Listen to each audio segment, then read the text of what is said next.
അമ്മേ പരിശുദ്ധമേ, അമ്മേ പരിശുദ്ധമേ, ദൈവമാതാവേ, കൃപാസനത്തിലൂടെ ഞങ്ങൾക്കും ഞങ്ങളുടെ ദേശത്തിനും അമ്മ മധ്യസ്ഥം തേടി തന്ന എല്ലാ അനുഗ്രഹങ്ങൾക്കും കൃപകൾക്കും ഞങ്ങളിപ്പോൾ ഹൃദയം നിറഞ്ഞ നന്ദി പറയുന്നു. അമ്മേ പരിശുദ്ധമേ, അമ്മേ പരിശുദ്ധമേ, ദൈവമാതാവേ, 2004 ഡിസംബർ 7-ാം തീയതി ഉച്ചകഴിഞ്ഞ് 2:30 കൃപാസനത്തിൽ സംഭവിച്ച അമ്മയുടെ പ്രത്യക്ഷപ്പെടലിനെ കുറിച്ച് തിരുസഭയ്ക്ക് സമർപ്പിച്ചിരിക്കുന്ന പഠനരേഖകളുടെ മേൽ സഭാത്മകമായ പഠനം ആരംഭിക്കുവാൻ ഞങ്ങൾ പ്രാർത്ഥിക്കുന്നു. അമ്മേ പരിശുദ്ധമേ, ഭൂസ്വർലോകങ്ങളുടെ രാജ്ഞിയായ അങ്ങേയ്ക്ക് ഭൗമ സംരക്ഷണത്തിനായി പ്രപഞ്ച പ്രകൃതിയെ തന്നെ തിരുസഭ പ്രതിഷ്ഠിക്കുവാൻ ഈ പ്രത്യക്ഷീകരണം വഴി ഇടയാക്കണമേ. പരിശുദ്ധമേ, ജപമാല മാതാവേ, സകല കൃപാസനം പ്രാർത്ഥനകളോടും ചേർത്ത് ഞങ്ങളിപ്പോൾ പ്രാർത്ഥിക്കുന്ന ഈ കുടുംബത്തിന്റെ പ്രത്യേക നിയോഗം പറമക്കളെ,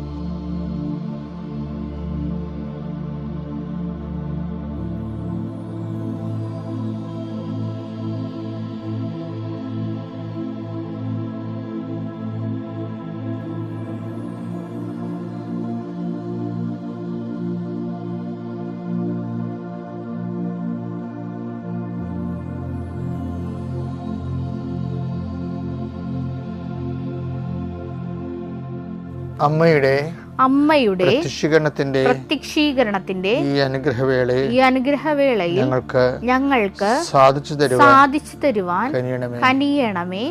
ആമേൻ. വിശ്വാസ പ്രമാണം. സർവശക്തനായ പിതാവും ആകാശത്തിന്റെയും ഭൂമിയുടെയും സൃഷ്ടാവുമായ ദൈവത്തിൽ ഞാൻ വിശ്വസിക്കുന്നു. അവിടുത്തെ ഏകപുത്രനും ഞങ്ങളുടെ കർത്താവുമായ ഈശോ മിശിഹായിലും ഞാൻ വിശ്വസിക്കുന്നു. ഈ പുത്രൻ പരിശുദ്ധാത്മാവിനാൽ ഗർഭസ്ഥനായി കന്യകാമറിയത്തിൽ നിന്ന് പിറന്ന് പൊന്തിയോസ് പീലാത്തോസിന്റെ കാലത്ത് പീഡകൾ സഹിച്ച് കുരിശിൽ തറയ്ക്കപ്പെട്ട് മരിച്ച് അടക്കപ്പെട്ട് പാതാളങ്ങളിൽ ഇറങ്ങി മരിച്ചവരുടെ ഇടയിൽ നിന്ന് 3-ാം നാൾ ഉയർത്ത് സ്വർഗത്തിലേക്ക് എഴുന്നള്ളി സർവശക്തിയുള്ള പിതാവായ ദൈവത്തിന്റെ വലതുഭാഗത്തിരിക്കുന്നു.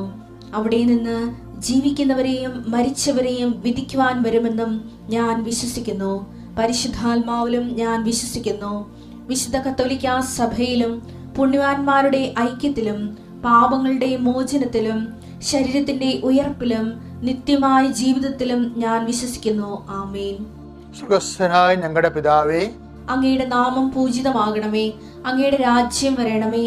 അങ്ങയുടെ തിരുമനസ് സ്വർഗത്തിലെ പോലെ ഭൂമിയിലും ആകണമേ. അന്നു വേണ്ടുന്ന ആഹാരം ഇന്ന് ഞങ്ങൾക്ക് തരണമേ. ഞങ്ങളോട് തെറ്റ് ചെയ്യുന്നവരോട് ഞങ്ങൾ ക്ഷമിക്കുന്നത് പോലെ ഞങ്ങളുടെ തെറ്റുകൾ ഞങ്ങളോടും ക്ഷമിക്കണമേ. ഞങ്ങളെ പ്രലോഭനത്തിൽ ഉൾപ്പെടുത്തരുതേ, തിന്മയിൽ ഞങ്ങൾ രക്ഷിക്കണമേ. ആമേൻ. നന്മ നിറഞ്ഞ മറിയമേ, സ്വസ്തി. കർത്താവ് അങ്ങയുടെ കൂടെ സ്ത്രീകളിൽ അങ്ങ് അനുഗ്രഹിക്കപ്പെട്ടവളാകുന്നു. അങ്ങയുടെ ഉദരത്തിൻ ഫലമായി ഈശോ അനുഗ്രഹിക്കപ്പെട്ടവനാകുന്നു. പരിശുദ്ധ മറിയമേ, തമ്പുരാന്റെ അമ്മേ, പാപികളായ ഞങ്ങൾക്ക് വേണ്ടി ഇപ്പോഴും ഞങ്ങളുടെ മരണസമയത്തും തമ്പുരാനോട് അപേക്ഷിക്കണമേ. ആമേൻ. കർത്താവേ, നിന്റെ ഉന്നതമായ നാമത്തിന് സ്വസ്ഥം ചെയ്യുന്നു. കർത്താവേ, നിന്റെ വിശുദ്ധ പൗരോഹിത്യത്തെ മഹത്വപ്പെടുത്തണമേ. കർത്താവെ, അനേകം മക്കള്, ആയിരക്കണക്കിന് മക്കള് ഈ ഒരു പ്രാർത്ഥനയ്ക്ക് വേണ്ടി കാതോർത്ത് കൊതിച്ചിരിക്കേണ്ടി ചെയ്യേ. അവരെല്ലാം പ്രാർത്ഥിക്കണേ, കർത്താവെ ഇന്നെങ്കിലും അച്ഛൻ ഞങ്ങളുടെ കാര്യം പറയണേ എന്നാണ്. ഈശോ, അതെനിക്ക് പറയാൻ കിട്ടുന്നുണ്ടോ, ഞാൻ പറയുന്നതിൽ അവരുടെ കാര്യമുണ്ടോ എന്ന് എനിക്കറിയത്തില്ല. പക്ഷേ അവരുടെ കാര്യം എന്താണെന്ന് നിനക്കറിയാം.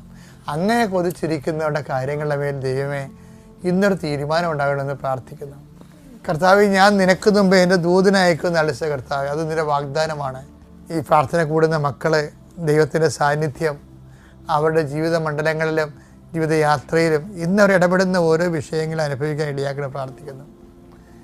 കർത്താവ്, ശരീരത്തിലുണ്ടാകുന്ന രോഗങ്ങൾ പലതരത്തിലുള്ള ഡയഗ്നോസിസൊക്കെ കഴിയുമ്പോൾ ഇന്ന രോഗം ഉണ്ടെന്നൊക്കെ കേൾക്കുമ്പോൾ പേടിച്ചിരിക്കണവരുണ്ട് ഈശോയെ.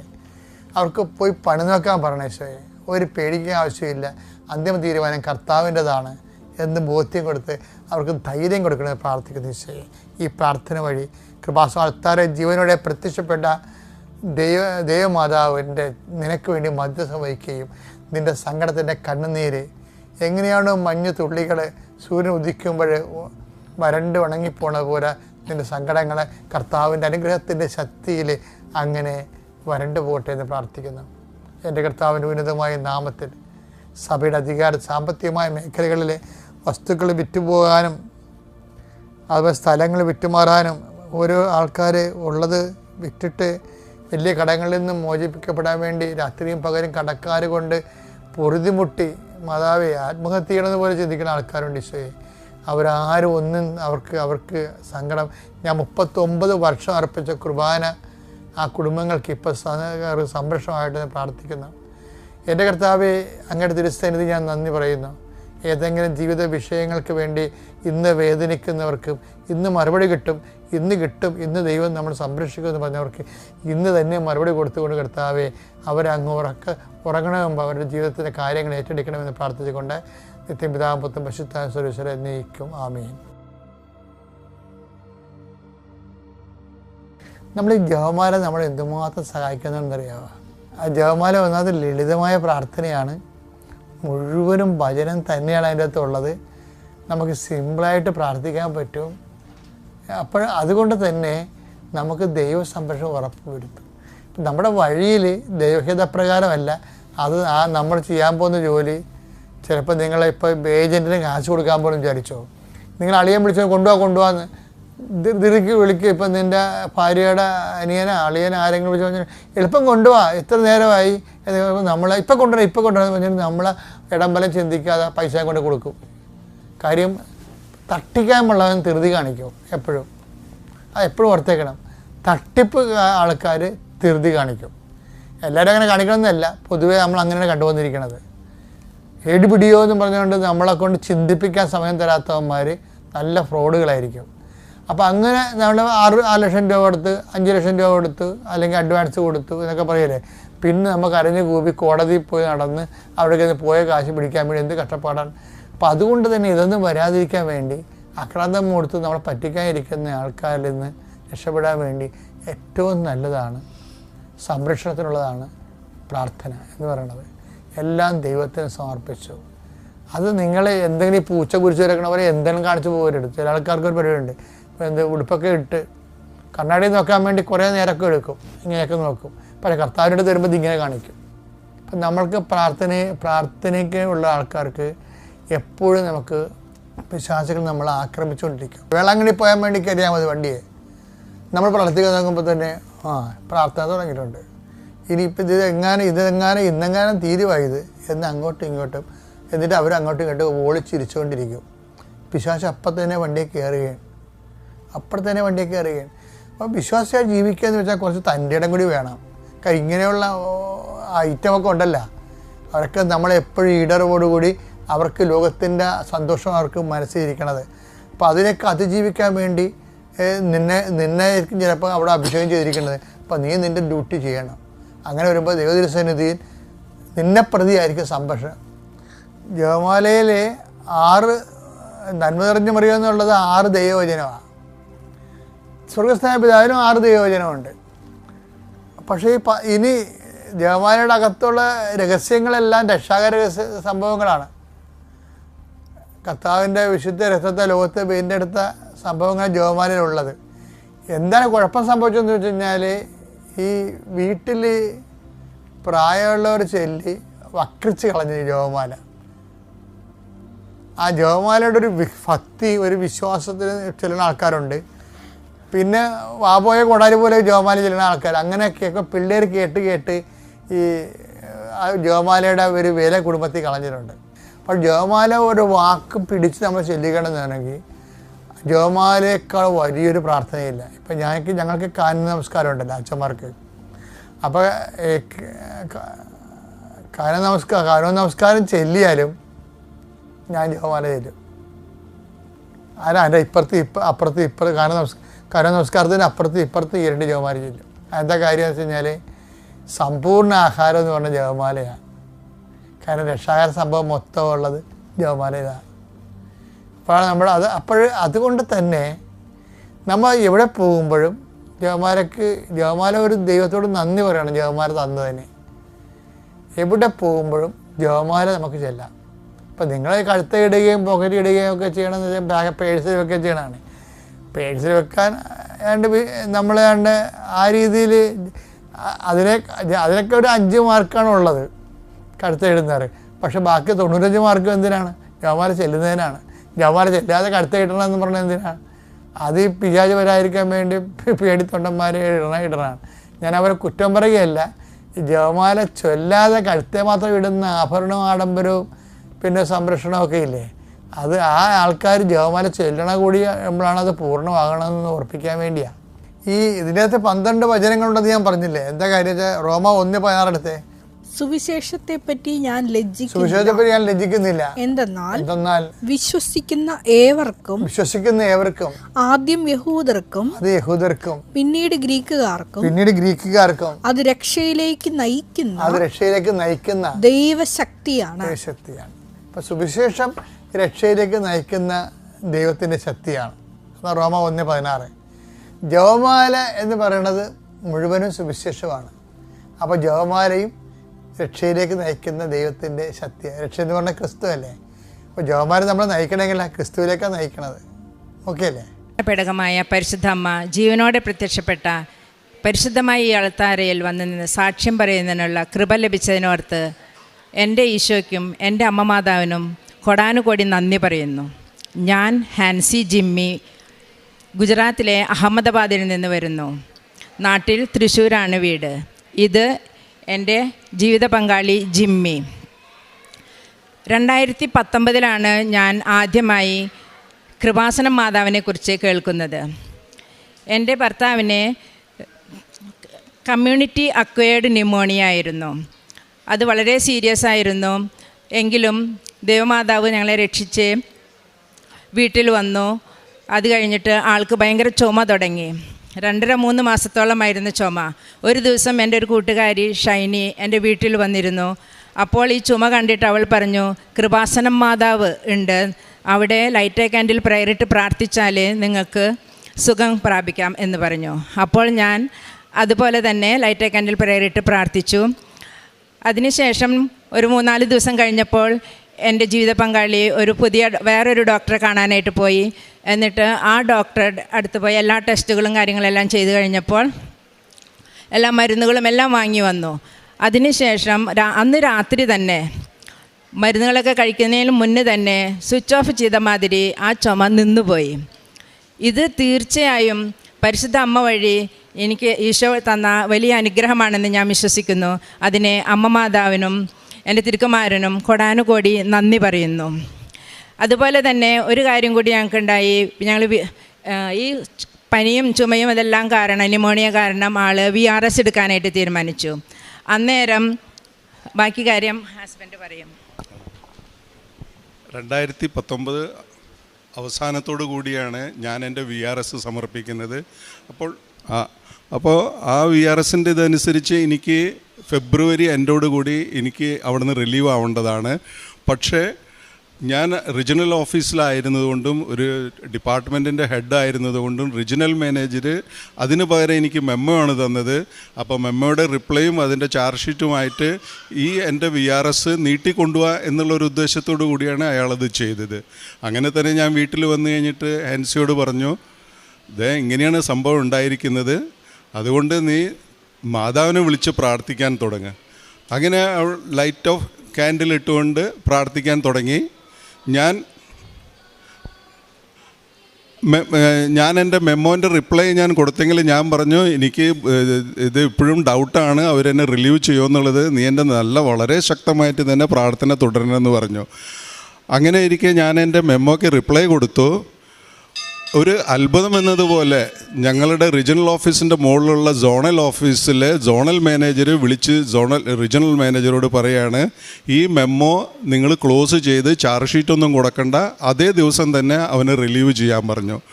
അങ്ങനെ ഞാൻ ഫെബ്രുവരി 28 2020 റിലീവ് ആവുന്നത്. ആ സമയവും എനിക്ക് ഈ ലങ്സിൻ്റെ പ്രോബ്ലമൊക്കെ ഉള്ളതായിരുന്നു. അങ്ങനെ മാർച്ച് 2nd വീക്കിലാണ് ലോക്ക്ഡൗൺ തുടങ്ങുന്നത്. എനിക്ക് ആ VRS കിട്ടിയിരുന്നില്ലായിരുന്നുണ്ടെങ്കിൽ ഞാൻ ബാങ്കിൽ പോകുമായിരുന്നു. അതുമാതിരി തന്നെ ചിലപ്പോൾ ഇന്ന് ഈ സാക്ഷ്യം പറയാൻ ഞാനിവിടെ ജീവനോടെ ഉണ്ടാവാൻ ചാൻസ് ഇല്ല. അത്രയും സീരിയസ് ആയിരുന്നു ആ സമയത്തുള്ള കാര്യങ്ങളും എൻ്റെ അസുഖങ്ങളും. പക്ഷേ ദൈവമാതാവിൻ്റെ ഇടപെടലാണ് എന്നെ ഇന്ന് ജീവനോടെ ഈ സാക്ഷ്യം പറയാൻ ഇവിടെ നിർത്തിയിരിക്കുന്നത്. എനിക്ക് തന്ന എൻ്റെ ജീവിതത്തിലെ ഏറ്റവും വലിയ അനുഗ്രഹമായി ഞാനിതിനെ കാണുന്നു. ഇത് ഇങ്ങനെ ഒത്തിരി അനുഭവങ്ങൾ ലൈറ്റ് ക്യാൻഡിൽ പ്രെയർ വഴി എനിക്ക് ലഭിച്ചു. അപ്പോൾ എനിക്ക് തോന്നി എൻ്റെ അമ്മ എൻ്റെ കൂടെയുണ്ട്, എനിക്ക് എന്തുകൊണ്ട് ഉടമ്പടി എടുത്തുകൂടാ. അങ്ങനെ ഞാൻ ഇവിടെ വന്ന് 2023 ഫെബ്രുവരി 18 ഞാൻ ഇവിടെ വന്ന് ഉടമ്പടി എടുക്കുകയും ഉടമ്പടിയിൽ ജീവിക്കാൻ തുടങ്ങുകയും ചെയ്തു. ഉടമ്പടിയിൽ എനിക്ക് ജീവിക്കുന്നതിന് ഞാൻ 19 മുതൽ തന്നെ ഉടമ്പടിയിൽ മാതിരി തന്നെ എല്ലാ ദിവസവും പ്രാർത്ഥനകളും കുർബാനയും എല്ലാ കാര്യങ്ങളും ഞാൻ ചെയ്തിരുന്നു. അതുകൊണ്ട് എനിക്ക് അത്ര വലിയ ഒരു ഇതായിട്ട് തോന്നിയിരുന്നില്ല. വളരെ സന്തോഷകരമായൊരു ലൈഫ് പറയില്ലേ, സമാധാനമായിട്ടുള്ളൊരു ജീവിതമായിരുന്നു ഈ ഉടമ്പടിയിലെ ജീവിതം. അങ്ങനെ ഇരിക്കുമ്പോഴാണ് ഒരു ദിവസം ഹസ്ബൻഡിനെ ആനസിൻ്റെ അവിടെ ഒരു വേദന വന്നു. വേദന വന്നപ്പോൾ ഞങ്ങൾ ഡോക്ടറെ അടുത്ത് പോയി. ഡോക്ടർ പറഞ്ഞു, ഇതൊരു കുഴപ്പമില്ല, ഇത് ജസ്റ്റ് ഒരു ഫിഷർ എന്ന് പറഞ്ഞാൽ ഈ പൈൽസൊക്കെ മാതിരിയുള്ളൊരു വേറെ എന്തോ ആണ്, ഫിഷറാണെന്ന് പറഞ്ഞു. ഇത് ഒരാഴ്ച മരുന്ന് കഴിച്ചാൽ മാറിപ്പോക്കോളൂ എന്ന് പറഞ്ഞു. അങ്ങനെ ഞങ്ങൾ മരുന്ന് ഒക്കെ വാങ്ങി വീട്ടിൽ വന്നപ്പോൾ ആൾക്ക് വേദന കൂടുക, ഡബിളാവുക ചെയ്തത്, വേദന കുറയല്ല ചെയ്തത്. ഒത്തിരി മരുന്നുകളുണ്ടായിരുന്നു. ആ മരുന്ന് പുരട്ടാനും കഴിക്കാനും എല്ലാതും കഴിച്ചു. വേദന എല്ലാ ദിവസവും കൂടി വന്നു. അങ്ങനെ ഞങ്ങൾ 5-6 ദിവസം ആയപ്പോഴേക്കും വേഗം ഒന്നും കൂടി കാണാൻ ചെന്നു. അപ്പോൾ പറഞ്ഞു, ഇത് നാളെ തന്നെ ഓപ്പറേഷൻ ചെയ്യണം, അത്രയും പ്രോബ്ലമാണെന്ന് പറഞ്ഞു. അപ്പോൾ ഞാൻ പെട്ടെന്ന് എനിക്കവിടെ ഇനി പ്രാർത്ഥിക്കാൻ ഇതിനൊന്നിനും സമയമില്ലാത്ത മാതിരിയായി. അപ്പോൾ ശരി എന്നാൽ ഓപ്പറേഷൻ ഒരു ദിവസം കൂടി കഴിഞ്ഞിട്ട് ചെയ്യുകയാണെങ്കിൽ മകനുണ്ടാവും, ലീവ് ഉണ്ടാവും എന്നൊക്കെ പറഞ്ഞപ്പോൾ അതൊന്നും വേണ്ട, നാളെ തന്നെ ചെയ്താൽ മതി, ഞാനല്ലേ ഡോക്ടറല്ലേ ചെയ്യണേന്നൊക്കെ പറഞ്ഞു. പെട്ടെന്ന് തന്നെ ഓപ്പറേഷന് പോയി. പിറ്റേ ദിവസം തന്നെ ഓപ്പറേഷൻ ചെയ്തു. ഓപ്പറേഷൻ ചെയ്തപ്പോൾ ഞാൻ ഇങ്ങനെ പ്രാർത്ഥിച്ചുകൊണ്ടിരുന്നു, വൈദ്യനായ ഈശോയെ നീ തന്നെ പോയി ഓപ്പറേഷൻ നടത്തി തരണമേ, അമ്മ മാതാവേ നീ കൂടെ നിൽക്കണമേ, യാതൊരു പ്രശ്നങ്ങളുമില്ലാതെ എല്ലാം ശരിയാക്കി തരണമേ എന്ന് പ്രാർത്ഥിച്ചുകൊണ്ടേയിരുന്നു. പറഞ്ഞ മാതിരി തന്നെ ആൾ ഓപ്പറേഷൻ കഴിഞ്ഞ് പുറത്ത് കൊണ്ടുവന്നു. ഡോക്ടർ പറഞ്ഞു ഭയങ്കര ഇൻഫെക്ഷൻ ആയിരിക്കുകയായിരുന്നു, പൈൽസ് ഉണ്ട്, ഫിഷറുണ്ട്, ഫിസ്റ്റോലി ഉണ്ട്, എല്ലാ സാധനങ്ങളുമുണ്ട്, അതാകെ ഇൻഫെക്ഷനായി, ഇപ്പം തന്നെ ചെയ്തത് നിങ്ങളുടെ ഭാഗ്യമായി എന്നൊക്കെ പറഞ്ഞു. അത് കഴിഞ്ഞിട്ട് അവർ ബയോപ്സിക്കും എടുത്തിരുന്നു. ഓപ്പറേഷൻ കഴിഞ്ഞിട്ട് ആൾക്ക് ഒരു തരി പോലും വേദന എടുത്തില്ല. ഇരിക്കാനും നിൽക്കാനും കിടക്കാനും ഒന്നിനും ഒരു പ്രശ്നമില്ല. ഒരു ഓപ്പറേഷൻ കഴിഞ്ഞ ആളായിട്ടേ നമുക്ക് തോന്നിയില്ല. അതുപോലെയായിരുന്നു ഉണ്ടായിരുന്നത്. പിറ്റേ ദിവസം മുതൽ ഞങ്ങളിങ്ങനെ വെയിറ്റ് നോക്കിയപ്പോൾ ആൾക്ക് വെയിറ്റ് ലോസ്. പിറ്റേ ദിവസം നോക്കിയപ്പോൾ വീണ്ടും 1 കിലോ കൂടി കുറഞ്ഞിരിക്കുന്നു. അങ്ങനെ 3-4 ദിവസം അടുപ്പിച്ച് നോക്കുക, എല്ലാ ദിവസവും ഓരോ കിലോ വീതം ഇങ്ങനെ കുറഞ്ഞു പോകുന്നു. അപ്പോൾ എൻ്റെ വീട്ടിൽ ഓൾറെഡി 2 പേര് ക്യാൻസർ വന്ന് മരിച്ചിട്ടുണ്ട്, 2 ആങ്ങളമാർ. അതുകൊണ്ട് എനിക്ക് ഭയങ്കര ടെൻഷനായി. ഞാൻ ബയോപ്സി റിപ്പോർട്ട് വരുന്നത് വരെ നമ്മളിങ്ങനെ പ്രാർത്ഥിച്ചുകൊണ്ടിരുന്നു. ഞാൻ അമ്മയോട് പറഞ്ഞു, ഞങ്ങൾ ആ വർഷത്തിൽ അഖണ്ഡ ജപമാല റാലി കൂടിയിരുന്നു. അന്ന് ഞാനും എൻ്റെ അനിയത്തിയും നാത്തൂനും കൂടി പോയിട്ട് നിയോഗം വെച്ചത്, ഈ ഞങ്ങളുടെ കുടുംബത്തിൽ ഒരാൾക്കും ക്യാൻസർ എന്ന അസുഖം വരരുതേ അമ്മേ എന്നായിരുന്നു ഞങ്ങളുടെ നിയോഗം. അപ്പം ഞാൻ ആ ഒരു വാക്ക് തന്നെ പറഞ്ഞ് മാതാവിനോട് പ്രാർത്ഥിച്ചു, അമ്മേ ഞങ്ങളെ പരീക്ഷിക്കല്ലേ, ഇനി ഞങ്ങൾക്ക് ഇങ്ങനെ ഒരു അസുഖം ഞങ്ങളുടെ കുടുംബത്തിൽ ഉണ്ടാവല്ലേ, ഞാൻ ജപമാല റാലിക്ക് വന്നതല്ലേ എന്നൊക്കെ പറഞ്ഞ് ഞാൻ ഒത്തിരി കരഞ്ഞ് പ്രാർത്ഥിച്ചു.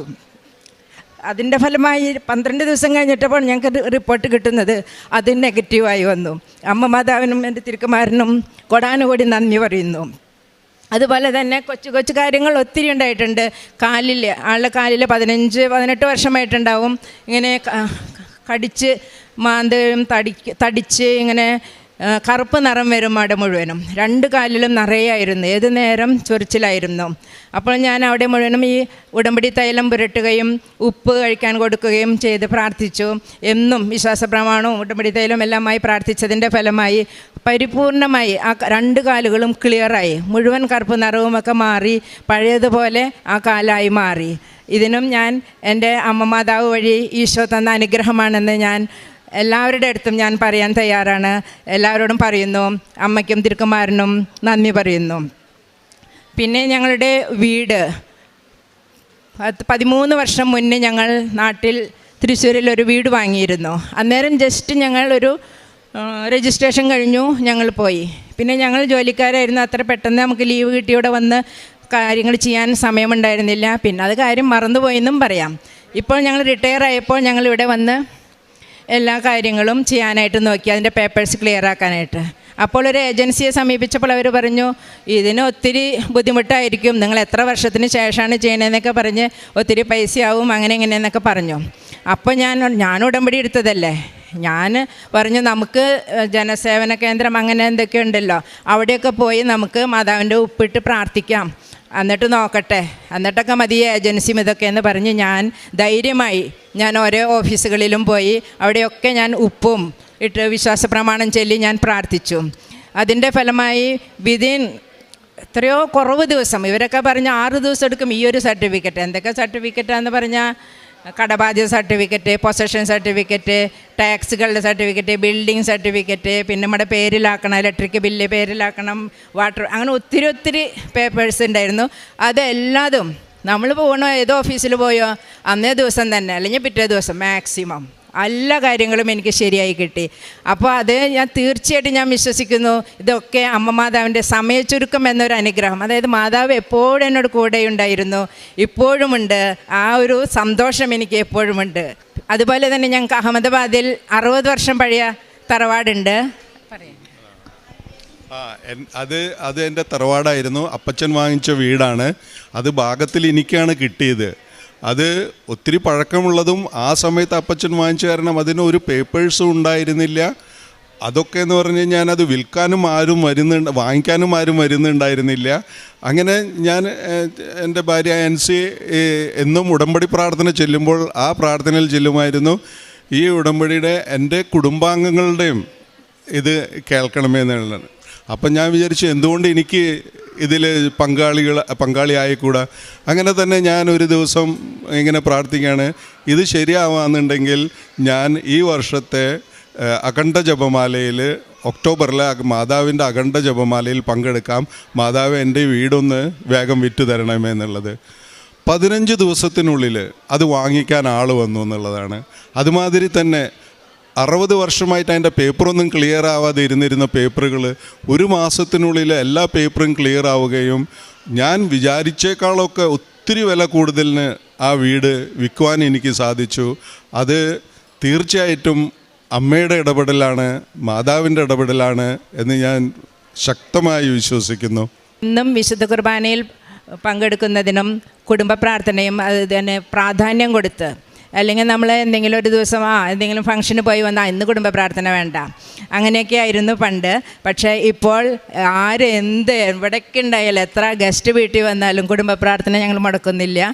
കൊന്ത ചെല്ലാതെ ഒരു ദിവസം പോലും ഞങ്ങൾ ഉറങ്ങാറില്ല. കുടുംബ പ്രതിഷ്ഠയും അങ്ങനെ ഒത്തിരി പ്രാർത്ഥനയിൽ ഞങ്ങൾക്ക് കൂടുതൽ വളരുവാനായിട്ട് സാധിച്ചു.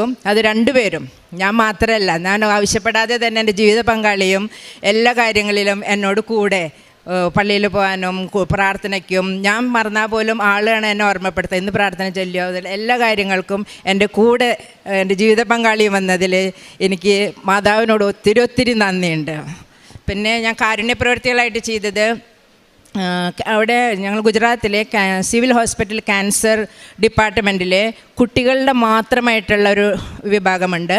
അതിൽ ഞങ്ങൾ കുറച്ച് പേര് കൂടി ഒരുമിച്ച് പോവും.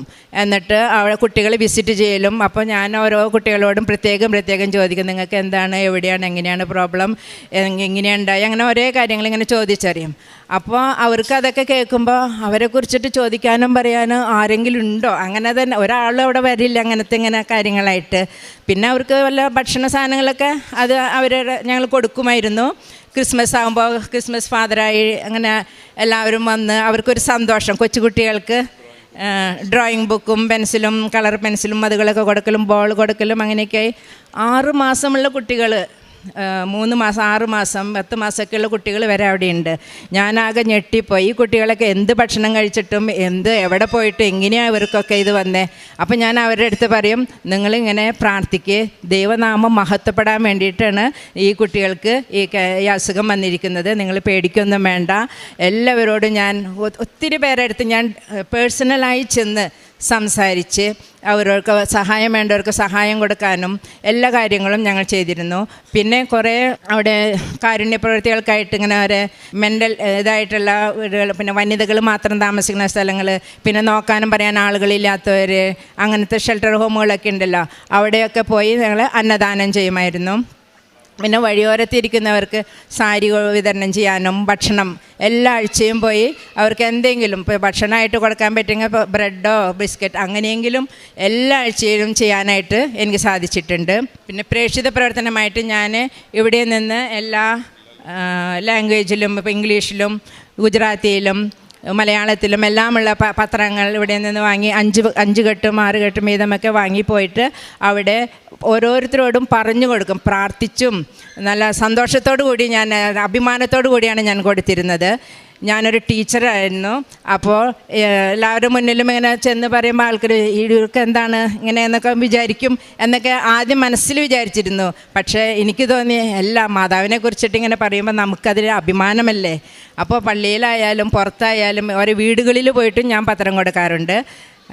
അതുപോലെ തന്നെ സാക്ഷ്യങ്ങൾ കേൾക്കുകയും അത് എല്ലാവർക്കും മൊബൈലിൽ ഇങ്ങനെ വാട്സപ്പിൽ കൂടെ എല്ലാവർക്കും അത് ചെയ്യുകയും ചെയ്യാറുണ്ടായിരുന്നു. പിന്നെ എല്ലാ ചൊവ്വാഴ്ചയും അച്ഛൻ്റെ ധ്യാനം ലൈവായി തന്നെ ഞാൻ കേൾക്കാൻ ശ്രമിച്ചിരുന്നു. റിട്ടയർ ആയതിനു ശേഷം എനിക്ക് നല്ലതുപോലെ സമയമുണ്ടായിരുന്നു. ഞാൻ എല്ലാ ചൊവ്വാഴ്ചയും അച്ഛൻ്റെ ധ്യാനം ലൈവായിട്ട് കേട്ടിരുന്നു. അതുപോലെ തന്നെ ജപമാലകൾ, പിന്നെ മധ്യസ്ഥ പ്രാർത്ഥന, പിന്നെ മറ്റുള്ളവർക്ക് വേണ്ടി പ്രാർത്ഥിക്കുക. അതുപോലെ വയസ്സായവർ, തനിയെ താമസിക്കുന്ന ആൾക്കാർ, അവരെയൊക്കെ തനിയെ താമസിക്കുമ്പോൾ അവരുടെ അടുത്ത് സംസാരിക്കാനും അവർക്ക് ഭക്ഷണം കൊടുക്കാനും ഒന്നിനും ആൾക്കാരില്ല. അപ്പോൾ ഞാൻ ഇടയ്ക്കിടയ്ക്ക് അവരുടെ വീടുകളിൽ പോയി അവരുടെ അടുത്ത് കുറച്ച് നേരം ഇരുന്ന് സംസാരിക്കും. എന്തെങ്കിലുമൊക്കെ നമ്മൾ ഉണ്ടാക്കുമ്പോൾ അവർക്കും അതുകൊണ്ട് പോയി കൊടുക്കും. അങ്ങനെയൊക്കെ ചെയ്യുന്നതിൽ എനിക്ക് ഭയങ്കര സന്തോഷം തോന്നി. ഞാൻ ഈശോയുടെ നാമത്തിൽ ഇതെല്ലാം ചെയ്തിരുന്നു. പിന്നെ ഈ ഉടമ്പടിയിൽ വെച്ച കുറേ കാര്യങ്ങൾ എനിക്ക് സാധിച്ചിട്ടുണ്ട്. പരിശുദ്ധ അമ്മയ്ക്കും തിരുക്കുമാരനും കോടാനുകോടി നന്ദി. ഒത്തിരി അനുഗ്രഹങ്ങൾ, ഇവിടെ പറയാത്ത കുറേ അനുഗ്രഹങ്ങൾ എനിക്ക് ലഭിച്ചിട്ടുണ്ട്. അതിന് ഞാൻ അമ്മയ്ക്കും തിരുക്കും. എൻ്റെ പേര് ജീന. ഞാൻ കുവൈറ്റിലാണ് വർക്ക് ചെയ്യുന്നത്. ഇവിടെ നാട്ടിൽ തിരുവനന്തപുരത്ത് നിന്ന് വരുന്നു. ഇതെൻ്റെ മോൻ ഇമ്മാനുവൽ, ഇത് മോൾ ഇവാനിയ. ഞങ്ങൾ ഫാമിലിയായിട്ട് കുവൈറ്റിലാണ് സെറ്റിൽ. പിന്നെ ഇവിടെ ആദ്യമായിട്ട് ഞാൻ ഉടമ്പടി എടുത്തത് 2023 ഓഗസ്റ്റ് 23 ആദ്യമായി തന്നെ മാതാവിനും ഈശോയ്ക്കും 1000 നന്ദി പറയുന്നു. കാരണം എൻ്റെ ജീവിതത്തിൽ ഒരുപാട് അനുഗ്രഹങ്ങൾ മാതാവ് വഴി നടന്നിട്ടുണ്ട്. കൂടുതലായിട്ട് എൻ്റെ മോള് ഡെലിവറി ആയിരുന്ന സമയത്ത് എനിക്ക് സിസേറിയൻ ആയിരുന്നു അവർ പോസ്റ്റ് ചെയ്തത്. സിസേറിയൻ കഴിഞ്ഞപ്പോൾ അതിൻ്റെ കോംപ്ലിക്കേഷനായിട്ട് എനിക്ക് ഇൻറ്റേർണലി കളക്ഷൻസ്, അതായത് പസ് കളക്ഷൻസ് ആയി, വയർ ഫുള്ള്. അപ്പോൾ അവർ പറഞ്ഞു സെപ്സിസിലോട്ട് പോകും. അപ്പോൾ സിസേറിയൻ കഴിഞ്ഞ് 5 days തന്നെ 3 to 4 days കഴിഞ്ഞപ്പോൾ എന്നെ വീട്ടിൽ കൊണ്ടുവന്നു. അപ്പോൾ പിറ്റേ ദിവസം 5ാമത്തെ ദിവസമായപ്പം എൻ്റെ വയറിൻ്റെ പൊക്കിളിൻ്റെ ഭാഗത്തായിട്ട് നല്ല കട്ടിക്ക്, നല്ല പാറക്കല്ലിൽ നമ്മൾ തൊടുമ്പോൾ എങ്ങനെ ഇരിക്കും അതുപോലെ നല്ല കട്ടിക്ക് ഒരു ഹാർഡ്നെസ് പോലെ ഫീൽ ചെയ്തു. 5ാം ദിവസം ഞാൻ കുവൈറ്റിലെ ഹോസ്പിറ്റലിൽ കൊണ്ട് കാണിച്ചു. ആ സമയത്ത് കൊറോണയുടെ സമയമായിരുന്നു 2020. അപ്പം അങ്ങനെ ഫാമിലീസ് ആരും എൻ്റെ കൂടെ ഇല്ല, ഹസ്ബൻഡ് മാത്രമേ ഉള്ളൂ. അപ്പം ഞാൻ അവിടെ ഹോസ്പിറ്റലിൽ കൊണ്ടുപോയപ്പോൾ ഞാൻ ഒറ്റയ്ക്ക് എന്ന രീതിയിലായിരുന്നു. അവരാദ്യം എന്നോട് പറഞ്ഞു അൾട്രാസൗണ്ട് ചെയ്യണമെന്ന് പറഞ്ഞു. അങ്ങനെ അൾട്രാസൗണ്ട് ചെയ്തപ്പം അവർക്കൊരു വലിയൊരു മാസ് പോലെ, അങ്ങനെ കളക്ഷൻസ് പോലെയൊക്കെയാണ് ഫീൽ ചെയ്തത്. അപ്പോൾ അവർ പറഞ്ഞു ഞങ്ങൾക്ക് കൂടുതൽ ഫർദർ സ്റ്റഡീസൊക്കെ ചെയ്യണം, അങ്ങനെ അഡ്മിറ്റ് ആക്കണമെന്ന് പറഞ്ഞു. പക്ഷേ എൻ്റെ കുഞ്ഞിനെ എൻ്റെ കൂടെ അവർ കിടത്തത്തില്ല എന്ന് പറഞ്ഞു. അങ്ങനെ എൻ്റെ കുഞ്ഞിനെ ഞാൻ 5ാമത്തെ ദിവസം എൻ്റെ ഹസ്ബൻഡിനെ ഏൽപ്പിച്ചിട്ട് 1 മാസം ഞാൻ ഹോസ്പിറ്റലിൽ അഡ്മിറ്റായിരുന്നു. കുഞ്ഞെൻ്റെ അടുത്ത് പോലും ഇല്ലായിരുന്നു. അത് കഴിഞ്ഞിട്ട് ഞാൻ ഹോസ്പിറ്റലിൽ അഡ്മിറ്റായി.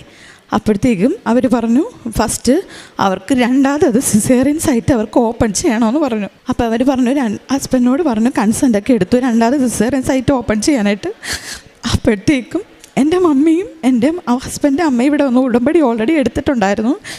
അത് കാരണം മെയിൻലി 2ാമതൊരു പെൺകുഞ്ഞ് ഉണ്ടാവണമെന്ന് കരുതി അവർ പറഞ്ഞ് ഉടമ്പടി എടുത്തതാണ്. അതിൻ്റെ ഫലമായി എനിക്ക് പെൺകുഞ്ഞ് തന്നെ ഉണ്ടായി. പക്ഷേ കോംപ്ലിക്കേഷൻ വന്നു. അപ്പം ഹസ്ബൻഡിൻ്റെ അമ്മ അവരൊക്കെ പറഞ്ഞു ഇങ്ങനെ ഭയങ്കര സീരിയസ് ആണെങ്കിൽ എന്നെ നാട്ടിലോട്ട് എങ്ങനെയെങ്കിലും ജീവനോടെ അവളെ കൊണ്ടുവരാൻ പറഞ്ഞു. പക്ഷേ ആ സമയത്ത് കൊറോണ ആയതുകൊണ്ട് അവർ ഞങ്ങൾക്ക് ലീവ് തരുന്നില്ലായിരുന്നു. അപ്പോൾ അവരെന്നോട് പറഞ്ഞത് ഞങ്ങൾക്ക് നാട്ടിലോട്ട് അയക്കാൻ പറ്റത്തില്ല, ലീവ് തരത്തില്ല, നിങ്ങൾ ഇവിടുത്തെ ഹോസ്പിറ്റലിൽ തന്നെ കാണിക്കണമെന്ന് പറഞ്ഞു. അങ്ങനെ ഞാൻ ഓക്കെ ഒക്കെ കൊടുത്തു, കൺസെൻറ്റ് ചെയ്തു. അവർ രണ്ടാമത് സിസേറിയൻ സൈറ്റ് ഓപ്പൺ ചെയ്യാനായിട്ട് റെഡിയായി. അങ്ങനെ എന്നെ അഡ്മിറ്റ് ചെയ്തു. കൊറോണയൊക്കെ നെഗറ്റീവാണെന്ന് അറിഞ്ഞിട്ട് അവരെന്നോട് ഹോസ്പിറ്റലിൽ നിന്ന് അവരെന്നോട് പറഞ്ഞു നിങ്ങൾ വെയിറ്റ് ചെയ്യും, ഞങ്ങൾക്ക് കുറച്ച് ഫർദർ സ്റ്റഡീസൊക്കെ നടത്തണം, വേറെ ഒരു മെയിൻ ഡിപ്പാർട്ട്മെൻറ്റിൽ പോയി അൾട്രാസൗണ്ടൊക്കെ ചെയ്യണമെന്ന് പറഞ്ഞു. കാരണം അവർക്ക് ഭയങ്കര സംശയമുണ്ട്, കാരണം സിസേറിയൻ ചെയ്തപ്പോൾ എന്തോ ഒരു പ്രശ്നം, അതായത് ഉള്ളിൽ എന്തൊക്കെയോ കളക്ഷൻസ് അങ്ങനെയെന്ന് പറഞ്ഞു. അപ്പം ഞങ്ങൾ ഓക്കെ പറഞ്ഞു, എല്ലാം റെഡിയാക്കി ഞങ്ങൾ സമ്മതം കൊടുത്തു.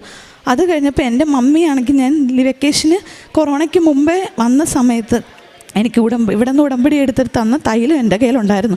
അപ്പം മോളുടെ ഡെലിവറി സമയത്ത് അവൾ ജനിച്ച ഉടനെ അവളുടെ തലയിൽ ഇങ്ങനെ പൂശാനായിട്ട് ഞാൻ ആ ബാഗിൽ ഇട്ടിട്ടുണ്ടായിരുന്നു. തിരിച്ച് ആ ബാഗ് തന്നെയാണ് ബാക്കി സാധനങ്ങളെല്ലാം കൂടെ എടുത്തിട്ട് ഞാൻ 5ാമത്തെ ദിവസം ഹോസ്പിറ്റലിൽ അഡ്മിറ്റ് ആയത്. അപ്പം ഞാനിങ്ങനെ എൻ്റെ അടുത്ത് വന്ന സിസ്റ്ററിനോട് പറഞ്ഞു. അപ്പോൾ എനിക്ക് ഭയങ്കര പനിയെന്ന് പറഞ്ഞാൽ ഞാൻ നിന്ന് വിറയ്ക്കും, ആ ബെഡ് ഉൾപ്പെടെ ഷേക്ക് ചെയ്യുന്ന രീതിയിൽ. അതായത് സെയിം ടൈമിൽ എനിക്ക് പനി വരും. ഇന്ന് 10 മണിക്ക് വന്നു കഴിഞ്ഞാൽ അതേപോലെ അടുത്ത 10 മണിക്ക്, അങ്ങനെ 4 hourly കണ്ടിന്യൂസ് ആ സെയിം ടൈമിൽ എനിക്ക് പനിക്കും. കാരണം അപ്പം അത്രയ്ക്ക് ഇൻഫെക്ഷൻ ആയിരുന്നു എനിക്ക്. അപ്പം ഞാനാണെങ്കിൽ ആ മമ്മി തന്ന ഉടമ്പടി തൈലം ആ സിസ്റ്ററിനെ കൊണ്ട് എൻ്റെ ബാഗിൽ നിന്ന് ഞാൻ എടുപ്പിച്ച് ആരോടും പറയാതെ ഞാൻ എൻ്റെ സിസേറിയൻ സൈറ്റിൽ ആ ഒരു കുപ്പി ഫുള്ള് ആ തൈലം മൊത്തം എടുത്ത് ഞാൻ പുരട്ടിയിട്ട് ഞാൻ എൻ്റെ പനിയുടെ മരുന്നൊക്കെ എടുത്തിട്ട് 2 hours ഞാൻ അവിടെ വെയിറ്റ് ചെയ്ത് ഞാൻ കിടന്നു. അപ്പോൾ ഇത്തിരി പനിയൊക്കെ താന്നപ്പം പെട്ടെന്ന് എനിക്ക് എന്തോ എഴുന്നേൽക്കണമെന്ന് ഒരു തോന്നൽ പോലെ. അങ്ങനെ ഞാൻ എഴുന്നേറ്റ് ഞാനിങ്ങനെ അവിടെ നിന്നിട്ട് ഞാൻ സിസ്റ്ററിനോട് സിസ്റ്റർ എനിക്കിന്ന് ബാത്റൂമിലൊന്ന് പോകണമെന്ന് പോലെ തോന്നുന്നു എന്ന് പറഞ്ഞു. പക്ഷെ അപ്പം ഞാൻ ചെന്ന് ആ ബാത്റൂമിലോട്ട് പോകുമ്പോഴായിട്ട് അവിടെ നിന്ന് ബാത്റൂമിൻ്റെ ഫ്രണ്ടിലെത്തിയതേ ഉള്ളൂ. ആ സമയത്ത് പെട്ടെന്ന് എൻ്റെ സിസേറിയൻ സൈറ്റിൻ്റെ ലെഫ്റ്റ് സൈഡിൽ ഒരു ബൾജിങ് പോലെ ഈ എണ്ണ പുരട്ടിയതിന് ശേഷം ആ ബൾജിങ് വന്ന് ആ സിസേറിയൻ സൈറ്റ് തനിയെ ഓപ്പണായി. ലെഫ്റ്റ് സൈഡിൽ കുറച്ച് ഭാഗം ഓപ്പൺ ആയിട്ട് എൻ്റെ ഉള്ളിലുണ്ടായിരുന്ന കളക്ഷൻസ് ഫുൾ പുറത്തോട്ട് ഇങ്ങനെ ചീറ്റി ഇവിടെ ഇങ്ങനെ പസ് കളക്ഷൻ ഫുള്ള് വന്നു. അപ്പോൾ ആ സിസ്റ്റേഴ്സൊക്കെ പറഞ്ഞു, അയ്യോ ഞങ്ങൾക്ക് ഇതൊരു മിറാക്കിളായിട്ടാണ് തോന്നുന്നത്. കാരണം ഇങ്ങനെ ഒരു 2ാമത് സിസേറിയൻ സൈറ്റ് അത് ഓപ്പൺ ചെയ്ത് അവർ ഡ്രെയിൻ ഇട്ടിട്ട് വേണം ആ കളക്ഷൻസ് അവർക്ക് പുറത്തോട്ട് എടുക്കാനായിട്ട്. പക്ഷേ ഇത് തനിയെ ഓപ്പണായി. അപ്പം അതെനിക്ക് ഉറപ്പുണ്ട്, കാരണം ഞാൻ ആ തൈലം പുരട്ടിയതിന് ശേഷം മാതാവ് അവിടെ പ്രവർത്തിച്ച അത്ഭുതമാണത്. അല്ലെങ്കിൽ ആ സൈറ്റ് അവിടെ തനിയെ ഓപ്പൺ ആവത്തില്ല. ആ സൈറ്റ് ഓപ്പണായി കുറേ കളക്ഷൻസ് ഫുൾ പുറത്ത് വന്നു. പിന്നെ അവരെന്നെ അവിടെ അഡ്മിറ്റാക്കി 1 month 29 ദിവസം അതിൻ്റെ തലേന്ന് അവർ റീസൂച്ചർ ചെയ്തു, സൈറ്റെല്ലാം ക്ലിയർ ചെയ്തു, ഇൻഫെക്ഷൻ ഒന്നും ഇല്ലയെന്ന് കരുതി വൂണ്ട് ക്ലീനായിട്ട് അവരെന്നെ റീസൂച്ചർ പിന്നെയും ചെയ്തു, എന്നെ വീട്ടിലോട്ട് അയച്ചു. കറക്റ്റ് 30ാമത്തെ ദിവസം ഞാൻ എൻ്റെ കുഞ്ഞിനെ വീട്ടിൽ വന്ന് കണ്ടു. അതാണ് എനിക്ക് ഏറ്റവും വലിയ അനുഗ്രഹം പറയാനുള്ളത്. പിന്നെ എൻ്റെ മോനാണെങ്കിൽ ഞാൻ ഈ കൃപാസനത്തെ പറ്റി അറിയുന്നത് 2018 ഈ ഓൺലൈൻ വഴിയാണ് ഞാൻ കൃപാസനത്തെ അറിയുന്നത്. അന്നേരം ഞാൻ ക്യാൻഡിൽ ലൈറ്റ് പ്രയർ റിക്വസ്റ്റാണ് മെയിൻലി ഞാൻ ചെയ്തത്. അത് മോൻ ജനിച്ചപ്പോൾ തന്നെ അവന് മിൽക്ക് അലർജി ആയിരുന്നു. അപ്പം ജനിച്ച് ഒരു മാസമൊക്കെ കഴിഞ്ഞപ്പോഴത്തേക്ക് അവന് ബോഡി ഫുള്ള് റാഷസ് ആയിട്ട് ഈ ഹൈപ്പർ സെൻസിറ്റിവിറ്റി പോലെ ഭയങ്കര അലർജിക് റിയാക്ഷനായി. അപ്പോൾ 2-3 ഹോസ്പിറ്റലിൽ ഞങ്ങളവിടെ കൊണ്ടുപോയി. അപ്പോൾ അവർ കുറേ ഇഞ്ചക്ഷൻസൊക്കെ കൊടുത്തു. അപ്പോൾ എന്നിട്ട് ഫൈനലി അവർ പറഞ്ഞു എൻ്റെ മോനിന് പാലിൻ്റെ ഉൽപ്പന്നങ്ങളോ ഒന്നും അവന് പറ്റത്തില്ല. അപ്പോൾ അതിൻ്റെയൊക്കെ ഫലമായി ഞങ്ങൾ പറഞ്ഞു ഓക്കെ. അതിൻ്റെയൊക്കെ ഫലമായി അവന് കുറച്ച് ഹൈപ്പോ കാൽസ്യമി അങ്ങനെയൊക്കെ കുറേ കോംപ്ലിക്കേഷൻസ് ഒക്കെ വന്നു. പിന്നെ ഒരു 3 year ആയി. അത് 2015 അവൻ ജനിക്കുന്നു. 18 കൃപാസനത്തെ പറ്റി ഞാൻ അറിയുന്നത്. പ്രയർ റിക്വസ്റ്റ് കൊടുത്തു. ആ 18 പ്രയർ റിക്വസ്റ്റ് കൊടുത്തു. ഒരു 2 ആഴ്ച കഴിഞ്ഞപ്പോഴത്തേക്കും ഞാൻ ഫസ്റ്റ് ആ ഡോക്ടർ പറഞ്ഞു ഒരു 3 to 4 years ഒക്കെ ആകുമ്പോൾ ചിലപ്പോൾ മാറുമായിരിക്കും, പക്ഷേ ഹോപ്പില്ല, ഒന്ന് ട്രൈ ചെയ്ത് നോക്കും. അപ്പോൾ ഞാൻ പ്രയർ റിക്വസ്റ്റ് കൊടുത്തതിൻ്റെ പേരിൽ ഞാനൊന്ന് നോക്കാമെന്ന് കരുതി. ഫസ്റ്റ് ഞാൻ കൃപാസനത്തിൽ കൊടുത്ത പ്രയർ റിക്വസ്റ്റ്. അപ്പം ഞാനൊരു കുറച്ച് പാലെടുത്ത് അവനൊന്ന് കാച്ചി ഒന്ന് ഡൈല്യൂട്ട് ചെയ്തൊക്കെ ഒന്ന് കൊടുത്തു നോക്കി. പെട്ടെന്നൊന്നും കണ്ടില്ല.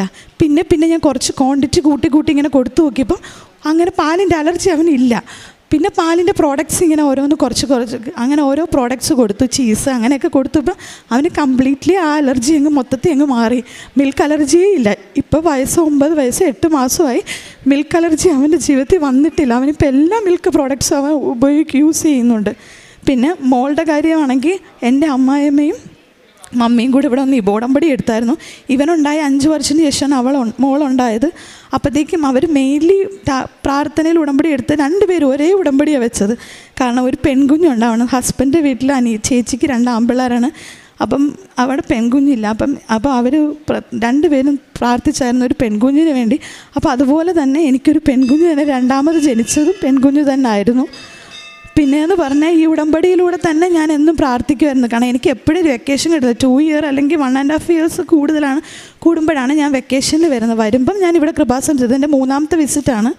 അപ്പോൾ ഞാൻ വന്ന് ഉടമ്പടി എടുത്തു. ഞാൻ പ്രേയേഴ്സ് എല്ലാം കണ്ടിന്യൂ ചെയ്യുന്നുണ്ടായിരുന്നു. അപ്പോൾ ഇങ്ങനെ പ്രാർത്ഥിച്ചുകൊണ്ടിരിക്കുന്ന സമയത്ത് ഈ തിരി കത്തിച്ച് ഇങ്ങനെ പ്രാർത്ഥിക്കുമ്പോൾ ഇങ്ങനെ തിരിയിൽ ഇങ്ങനെ നമ്മുടെ തീഗോളം പോലെ ഇങ്ങനെ തീ ആളിക്കത്തി കുറേ നേരം ഇങ്ങനെ നമുക്കൊരു വലിയൊരു തീഗോളം റെഡിഷ് കളറിൽ ഇങ്ങനെ നമുക്ക് ഓറഞ്ചോട് കളറോട് ചേർന്ന് ഇങ്ങനെ തീഗോളം പോലെ കാണപ്പെട്ടു. പിന്നെ അതിൽ തന്നെ ഞാൻ പ്രാർത്ഥിച്ചു കഴിഞ്ഞ ശേഷം ഒരു 2 പീസ്, അതായത് നമ്മുടെ നീലത്തിരിയിലും പച്ചത്തിരിയിലും ഒരു കുഞ്ഞിൻ്റെ ഷേപ്പിലുള്ള ഒരു 2 പീസ് കിട്ടി. അതും ഞാൻ സൂക്ഷിച്ച് വെച്ചിട്ടുണ്ട്. അതൊരു 2 കുഞ്ഞുങ്ങളെ പോലെ കാണുന്നത്. അതായത് നമ്മുടെ വയറ്റിലൊരു കുഞ്ഞ് രൂപപ്പെടുമ്പോൾ എങ്ങനെയാണ് അതുപോലെ 2 കുഞ്ഞുങ്ങളുടെ ഒരു പീസ്, അത് ഞാൻ സൂക്ഷിച്ച് വെച്ചിട്ടുണ്ട്. പിന്നെ എന്ന് പറയാൻ ഞാൻ കുവൈറ്റ് വർക്ക് ചെയ്യുന്നതുകൊണ്ട് ഇവിടെ നിന്ന് പത്രം വാങ്ങിച്ചിട്ട് പോയി അവിടെ എല്ലാവർക്കും കൊടുക്കും. മെയിൻലി അവിടെ ഇങ്ങനെ ഒരുപാട് വീട്ടുജോലി ചെയ്യുന്ന മലയാളീസുണ്ട്. കുറേ പേര് കുവൈറ്റ് വീട്ടിൽ നിൽക്കുന്നവരുണ്ട്, അല്ല ഹോസ്പിറ്റലിൽ അവരുടെ കുവൈറ്റ് പിള്ളേർ അഡ്മിറ്റ് ആകുമ്പോൾ അവരുടെ കൂടെ നിന്ന് കെയറായിട്ട് ജോലി ചെയ്യുന്നത്. അപ്പോൾ അവർക്കൊക്കെ ഞാൻ ഈ ഓരോ പത്രം കൊടുക്കും. അപ്പോൾ ചിലവരൊക്കെ 2-3 വാങ്ങിക്കും. എന്നിട്ട് അവർക്ക് അറിയുന്നവർക്ക് അങ്ങനെ കൊടുക്കാമെന്ന് പറയും. കാരണം അവർക്ക് അതൊക്കെ ഒരു ഭയങ്കര ഇതാണ്. കാരണം അവരതുപോലെ സ്ട്രഗിൾ ചെയ്തിട്ടാണ് അവിടെ കെയറായിട്ടൊക്കെ ജോലി ചെയ്യുന്ന കുവൈറ്റ് വീട്ടിലൊക്കെ. അപ്പം അങ്ങനെ ഞാൻ കൊടുത്തിട്ടുണ്ട്. പിന്നെ ഭക്ഷണം എൻ്റെ കൂടെ വർക്ക് ചെയ്യുന്നവർക്കൊക്കെ ഞാൻ കഴിക്കുന്നതിന് കുറച്ച് കൂടുതൽ ക്വാണ്ടിറ്റി എടുത്ത് ഞാൻ എല്ലാവർക്കും കൊടുക്കും. കാരണം അവിടെ കമ്പനിയൊക്കെ വർക്ക് ചെയ്യുന്ന സ്റ്റാഫ്മാരൊക്കെ എൻ്റെ കൂടെ ഉണ്ട്. അപ്പോൾ അവർക്കൊന്നും ഫുഡൊന്നുമില്ല, കാരണം ഭയങ്കര ബുദ്ധിമുട്ടാണ്. അപ്പം ഞാൻ എൻ്റെ വീട്ടിൽ നിന്ന് ഫുഡ് ഉണ്ടാക്കിയിട്ട് കൊണ്ടുവന്ന് അവർക്കൊക്കെ കൊടുക്കും. പിന്നെ നേർച്ച വസ്തുക്കൾ തൈലമൊക്കെ ഇവിടെ നിന്ന് ഞാൻ പുറത്തുനിന്ന് വാങ്ങിച്ചിട്ട് പോയിട്ട് ഉപ്പും തൈലവും തേനൊക്കെ കൊടുത്തിട്ടുണ്ട്. അതുപോലെ തന്നെ എൻ്റെ ജീവിതത്തിൽ തന്നെ പിള്ളേർക്ക് അവിടുത്തെ ക്ലൈമറ്റ് ചേഞ്ചസ് ഒന്നും എപ്പോഴും അവർക്ക് ചുമയും അങ്ങനെ പനിയൊക്കെ എപ്പോഴും കൂടെ വരും. അപ്പം ഞാൻ ഈ തൈലം പുരട്ടി പ്രത്യക്ഷീകരണ പ്രാർത്ഥനയും വിശ്വാസ പ്രമാണമൊക്കെ ചൊല്ലുമ്പോഴത്തേക്ക് പിറ്റേ ദിവസം ആ പനി, അതായത് 4 hourly 6 hourly പനി നിൽക്കുന്ന പനിയൊക്കെ പെട്ടെന്ന് അതങ്ങ് ഗ്യാപ്പ് വന്ന് ഒരു 8 hourly 12 hourlyലോട്ടൊക്കെ പോകും. അപ്പോൾ അങ്ങനെ ഒരുപാട് അനുഗ്രഹം എനിക്ക് മാതാവ് വഴി വന്നിട്ടുണ്ട്. പിന്നെ പറയാനായിട്ടാണെങ്കിൽ എൻ്റെ പപ്പയാണെങ്കിൽ സൗദിയിൽ വർക്ക് ചെയ്യുന്നുണ്ട്.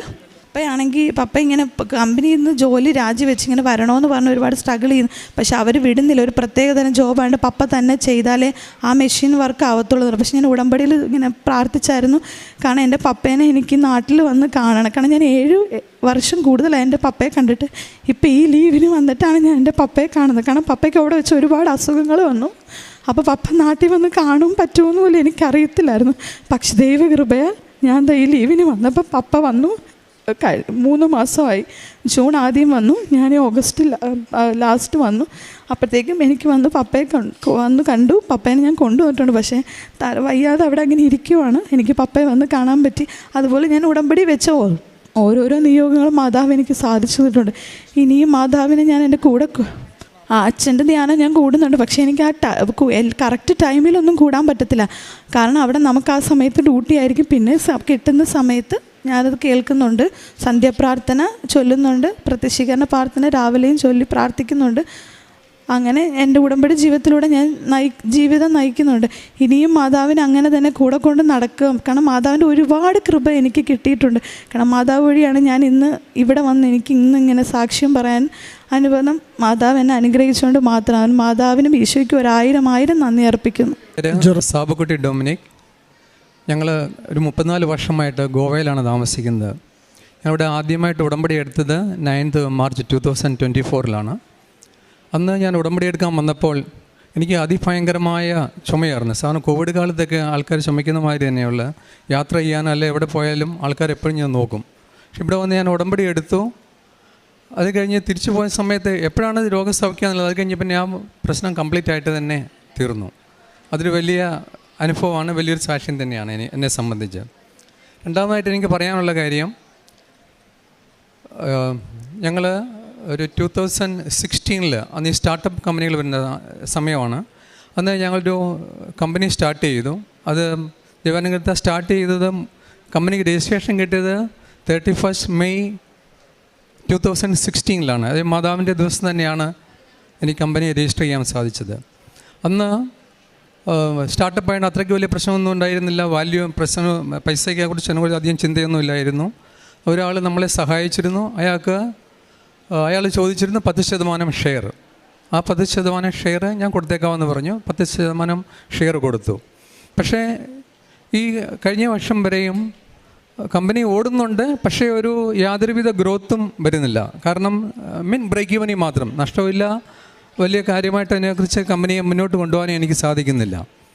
ആ സമയം അത് കഴിഞ്ഞ് ഞാൻ ആദ്യമായിട്ട് ഉടമ്പടി പുതുക്കാൻ വന്നപ്പം ജോസഫ് അച്ഛനെ കണ്ടിരുന്നു. ജോസഫ് അച്ഛനോട് സംസാരിച്ച് പ്രാർത്ഥന ആശീർവാദം മേടിച്ചിട്ട് ഞങ്ങൾ പോയി. അത് കഴിഞ്ഞപ്പോൾ എനിക്ക് തോന്നി ഞങ്ങളുടെ കൂട്ടത്തിലുള്ള ഈ പാർട്ട്ണറെ എനിക്ക് മാറ്റണമെന്ന് മനസ്സിൽ തോന്നൽ വന്നു. അപ്പോൾ എൻ്റെ വൈഫ് വന്നിരുന്നു.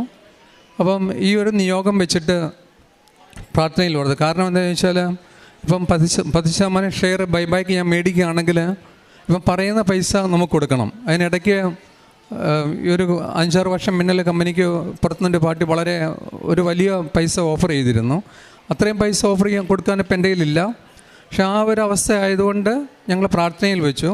പക്ഷേ ടൈം ഷോർട്ടനിങ് മാതാ പറയുന്നത് കേട്ടുള്ളൂ. ഞങ്ങളിവിടുന്ന് പോയി കുറച്ച് ദിവസം കേരളത്തിൽ സ്പെൻഡ് ചെയ്ത് ഗോവയെ തിരിച്ചെത്തുന്നതിനേക്കാളും മിന്നലായിട്ട് പുള്ളി NRI ആണ്, ഇന്ത്യ വന്നിട്ടുണ്ട്. ആ സമയത്ത് എന്നോട് വിളിച്ച് പറയുകയാണ്, എന്നെ ഡൊമിനിക്ക് എന്നാണ് വിളിക്കുന്നത്, ഡൊമിനിക്ക് ഞാൻ ആ ഷെയർ 10% തിരിച്ചു തന്നേക്കാം.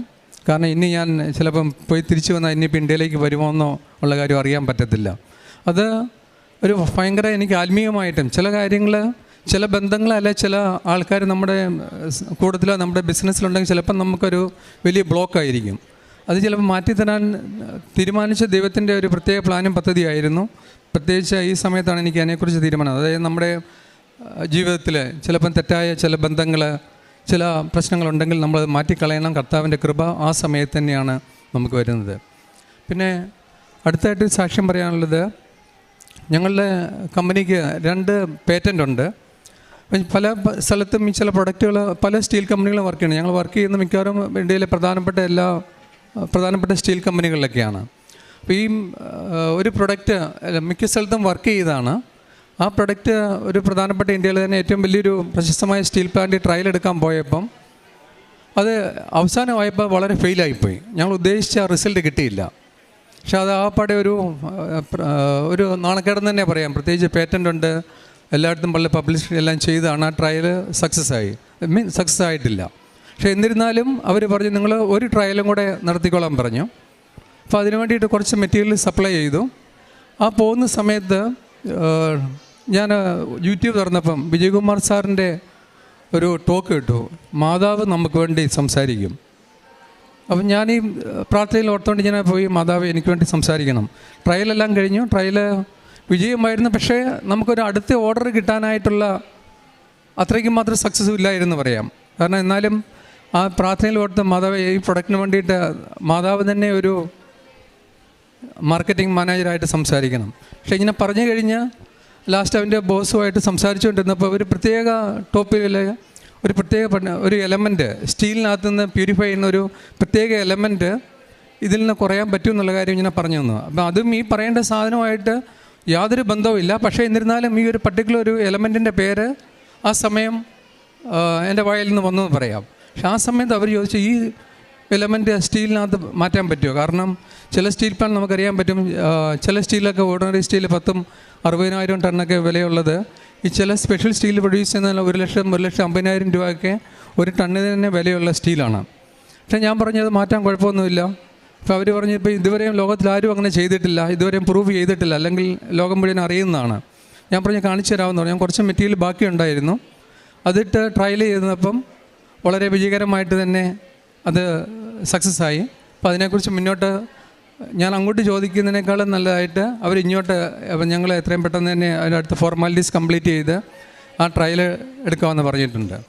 പള്ളിയിൽ ഞങ്ങളുടെ മലയാളം പള്ളി അടുത്തില്ല, എന്നിരുന്നാലും കൊങ്ങണി പള്ളിയിൽ തന്നെ ഞങ്ങൾ പറ്റാവുന്ന എല്ലാ ദിവസങ്ങളിലും വിശുദ്ധ കുർബാനയെ സംബന്ധിക്കും.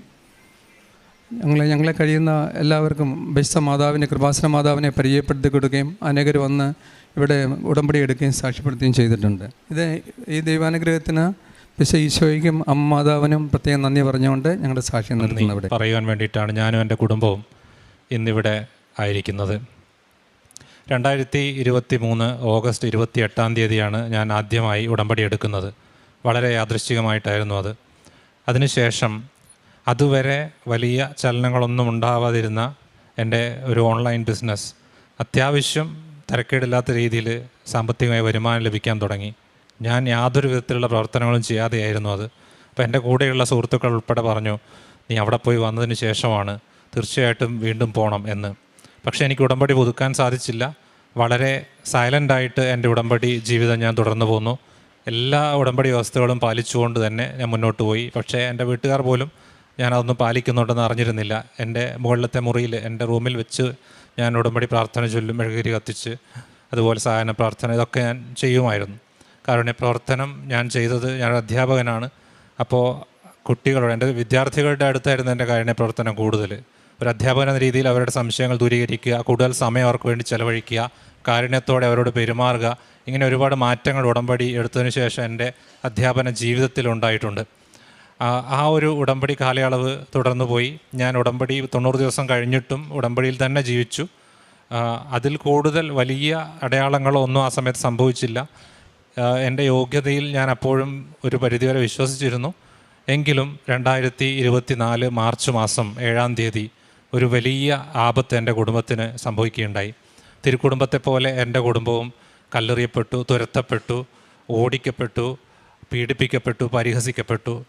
രക്ഷയില്ലാതെ ഞാൻ ഒറ്റയ്ക്ക് രാത്രിക്കു രാത്രി അന്ന് ഇവിടേക്ക് പുറപ്പെട്ടു. പകൽ എറണാകുളത്തെത്തി. അവിടുന്ന് ഞങ്ങളെ രക്ഷിക്കുന്നതിന് വേണ്ടി ഒരു വ്യക്തിയെ കണ്ടു, ഡോക്യുമെൻറ്റ്സ് കൊടുത്തു. പക്ഷേ ആ വ്യക്തിക്ക് ഞങ്ങളെ രക്ഷിക്കാൻ പറ്റില്ല എന്ന് എനിക്കറിയാമായിരുന്നു. എന്നെ രക്ഷിക്കാൻ, എൻ്റെ കുടുംബത്തെ രക്ഷിക്കാൻ ഒരാൾക്ക് മാത്രമേ സാധിക്കൂ എന്ന് പൂർണ്ണ ബോധ്യം എനിക്കുണ്ടായിരുന്നു. കാരണം ഞാൻ ധ്യാനം കൂടുന്നതാണ്, ഉടമ്പടി ധ്യാനം, സാക്ഷ്യങ്ങൾ കേൾക്കുന്നതാണ്. എൻ്റെ ജീവിതത്തിൽ അടയാളങ്ങളോ അത്ഭുതങ്ങളോ അതുവരെ സംഭവിച്ചിട്ടില്ല പറയത്തക്ക എന്ന് പറയാം. അപ്പോൾ അതുകൊണ്ട് തന്നെ എങ്കിലും എനിക്ക് ഉറപ്പായിരുന്നു എന്നെ രക്ഷിക്കാൻ ഒരാൾക്കേ സാധിക്കൂ. അങ്ങനെ ഞാൻ ആ ദിവസം വൈകുന്നേരം 8-ാം തീയതി വൈകുന്നേരം കൃപാസനത്തിലെത്തുകയാണ്. പിന്നീട് ഒരു 3 ദിവസത്തോളം ഞാനിവിടെ അഭയം പ്രാപിക്കുകയാണ്. ആ വരുന്ന ദിവസം ഞാൻ ഇവിടെ വന്ന് മാതാവിൻ്റെ മുമ്പിൽ പൊട്ടിക്കരഞ്ഞുകൊണ്ട് അവിടെ പിറകിൽ നിൽക്കുകയായിരുന്നു, പ്രാർത്ഥിക്കുകയായിരുന്നു. അപ്പോൾ ആ സമയത്ത് എനിക്ക് ജീവിതത്തിൽ ആദ്യമായിട്ട് സുഗന്ധാഭിഷേകം ഉണ്ടായി. വലിയ ആശ്വാസം കിട്ടി. ഞാൻ മനസ്സിലാക്കി എൻ്റെ പ്രശ്നങ്ങൾ ഏറ്റെടുത്തു അമ്മ. അതിനുശേഷം തൊട്ടടുത്ത ദിവസം കുർബാനയ്ക്ക് ഞാനിവിടെ പങ്കെടുത്തു. ആ സമയത്ത് വചന പ്രഘോഷണത്തിൻ്റെ സമയത്ത് 2-ാം ദിവസം നിങ്ങളെ ഞാൻ സ്വതന്ത്രരാക്കും, 3-ാം ദിവസം നിങ്ങളെ ഉറപ്പിക്കുമെന്ന വചനം വായിക്കുകയുണ്ടായി. ഞാനത് വിശ്വസിച്ചു. എങ്കിലും സാങ്കേതികമായി അതെങ്ങനെ ശരിയാകും എന്നെനിക്ക് സംശയമായിരുന്നു. കാരണം 2-ാം ദിവസം എന്ന് പറയുന്നത് അത് ശനിയാഴ്ചയാണ്, 2-ാം ദിവസം തിങ്കളാഴ്ചയാണ്, 3-ാം ദിവസം ചൊവ്വാഴ്ചയാണ്. തീർച്ചയായിട്ടും തിങ്കളാഴ്ച ഞങ്ങൾക്കൊരാശ്വാസമായി ഒരു രേഖ ലഭിക്കുമെന്ന് പറഞ്ഞിരുന്നു. അങ്ങനെ അത് ലഭിക്കുമെന്ന് എനിക്ക് ഉറപ്പായിരുന്നു. പക്ഷേ 3-ാം ദിവസത്തെ സാങ്കേതികത്വം എനിക്ക് മനസ്സിലായില്ല. ഞാൻ കരുതി തിങ്കൾ മുതൽ പിന്നെയും 3 ദിവസമായിരിക്കുമെന്നും. അങ്ങനെയൊക്കെ കരുതി ആശ്വസിച്ച് ഞാൻ തിരിച്ചുപോയി. തിങ്കളാഴ്ച വിചാരിച്ചതുപോലെ, അല്ലെങ്കിൽ ഞാൻ മാതാവിൽ ഉറച്ച് വിശ്വസിച്ച പോലെ, ഈശോയിൽ ഉറച്ച് വിശ്വസിച്ചതുപോലെ എനിക്ക് മാതാവ് ആദ്യത്തെ സ്വാതന്ത്ര്യത്തിൻ്റെ രേഖ വാങ്ങിത്തന്നു. ഞാൻ പ്രതീക്ഷിച്ചില്ല ചൊവ്വാഴ്ച ഈ പറഞ്ഞതുപോലെ എൻ്റെ കുടുംബത്തിന് തിരിച്ചു വരാൻ സാധിക്കുന്ന രീതിയിൽ ഞങ്ങളെ ഉയർപ്പിക്കുമെന്ന് പറഞ്ഞ പോലെ ഞങ്ങളുടെ വീട്ടിലേക്ക് ഞങ്ങൾ തിരിച്ചു വന്നു ഞങ്ങളുടെ വീട്ടിലേക്ക്. അതിന് ഈ ഒറ്റ ഒരു സംഭവം തന്നെ ധാരാളമായിരുന്നു അതിൽ വിശ്വസിക്കാൻ. എൻ്റെ പരിശുദ്ധ അമ്മ എൻ്റെ കാര്യത്തിൽ ഇടപെടുന്നുണ്ടെന്ന് വിശ്വസിക്കാൻ. അതിനുശേഷം അങ്ങോട്ട് എൻ്റെ ജീവിതത്തിൽ വലിയ മാറ്റങ്ങളുണ്ടായി. ഞാൻ ഉടമ്പടിയുടെ കാര്യം എൻ്റെ കുടുംബത്തോട് പറഞ്ഞു. ഞാൻ ഉടമ്പടിയിലായിരുന്നു, ഞാനിങ്ങനെ പ്രാർത്ഥിക്കുന്നു, ഇനി നമുക്ക് എല്ലാവർക്കും ഇത് ചെയ്യണം. അങ്ങനെ എൻ്റെ റൂമിലുണ്ടായിരുന്ന മെഴുകുതിരികൾ നമ്മുടെ ലിവിങ് റൂമിലെത്തി. ഞങ്ങളെല്ലാവരും തന്നെ ആ ഉടമ്പടി പ്രാർത്ഥനകൾ ചൊല്ലാൻ തുടങ്ങി. അത് രാവിലെ അമ്മയ്ക്ക് എഴുന്നേറ്റ് ചൊല്ലുക ബുദ്ധിമുട്ടായിരുന്നു, എനിക്കറിയാം അത്. പക്ഷെ ഞാൻ വന്ന് ചൊല്ലും. അമ്മേനെ ചിലപ്പോൾ ഒക്കെ വിളിക്കും. അമ്മ വല്ല ആരോഗ്യ പ്രശ്നങ്ങൾ ആ സമയത്തുണ്ടായിരുന്നു. പക്ഷേ ആ സമയത്ത് കൃത്യമായി ഡെയിലി ബ്രെഡ് എന്ന പ്രാർത്ഥന ജോസഫ് അച്ഛൻ ആരംഭിക്കുന്നു. അങ്ങനെ 5:30 കൃത്യമായി പ്രാർത്ഥന ചൊല്ലുക എന്ന എൻ്റെ ആഗ്രഹം മാതാവ് സാധിച്ചു തരുന്നു.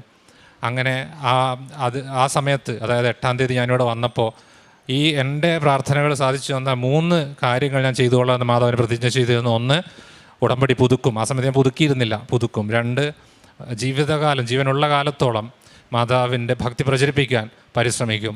3-ാമത്തെ കാര്യം, ഇവിടെ വന്ന് ഈ ആൾത്താരിൽ സാക്ഷ്യം പറയും. അതിലെ 3 കാര്യങ്ങളും ഞാൻ ഇവിടെ പൂർത്തീകരിച്ചു. 2-ാമത്തെ കാര്യം, തീർച്ചയായിട്ടും എൻ്റെ ജീവനുള്ള കാലത്തോളം മാതാവിൻ്റെ ഭക്തി പ്രചരിപ്പിക്കാൻ ഞാൻ പരിശ്രമിച്ചുകൊണ്ടിരിക്കും. ഇനി ഈ ഉടമ്പടി പുതുക്കുന്നത് ഞാൻ അമ്മയും കൂട്ടി അതേ മാർച്ച് മാസം 22, 23 ഇവിടെ എത്തി ഉടമ്പടി പുതുക്കി തിരിച്ചുപോയി. ആ ഉടമ്പടിയിൽ വെച്ച ഒരുപാട് കാര്യങ്ങൾ, എൻ്റെ സഹോദരിയുടെ ഒരു കേസുമായി ബന്ധപ്പെട്ട കാര്യങ്ങൾ മാതാവ് അതിനുശേഷം ഞങ്ങൾക്ക് സാധിച്ചു തന്നു. 10 വർഷത്തോളം നീണ്ടു നിന്നൊരു കേസിൻ്റെ കാര്യം ഞങ്ങൾക്ക് വിജയിപ്പിച്ചു തന്നു. അതുപോലെ തന്നെ എനിക്കൊരു ജോലിയുടെ കാര്യം ആ സമയത്ത് ഉടമ്പടിയിൽ വെച്ചതാണ്. ഒരു വർഷത്തിന് ശേഷം ആ ഒരു ജോലി, നല്ലൊരു ജോലി എനിക്ക് നൽകിക്കൊണ്ട് എൻ്റെ യോഗ്യതകളൊന്നും നോക്കാതെ പരിശുദ്ധ അമ്മ എനിക്കൊരു സാധിച്ചു തന്നു. ഉടമ്പടി ഞാൻ വീണ്ടും പുതുക്കി. രണ്ടാമതും ഞാൻ പുതുക്കാൻ വന്ന സമയത്ത് എനിക്ക് സുഗന്ധാഭിഷേകം ഉണ്ടായി. ഞാൻ അമ്മയും കൂട്ടി വന്ന ആ സമയത്ത് ഞാൻ ഉടമ്പടി പത്രം ഉടമ്പടി പുതുക്കുന്ന സമയത്ത് എഴുതി സീൽ വെക്കുന്ന ആ ഹാളിൽ എനിക്ക് സുഗന്ധാഭിഷേകം ഉണ്ടായി. ഞാൻ അന്ന് മനസ്സിൽ ഉറപ്പിച്ചതാണ് എൻ്റെ പ്രാർത്ഥന അമ്മ സീൽ വെച്ചതാണ് എന്ന്. ആ ഉടമ്പടിയിൽ പറഞ്ഞ കാര്യങ്ങളൊക്കെ എനിക്ക് അമ്മ സാധിച്ചു തന്നു.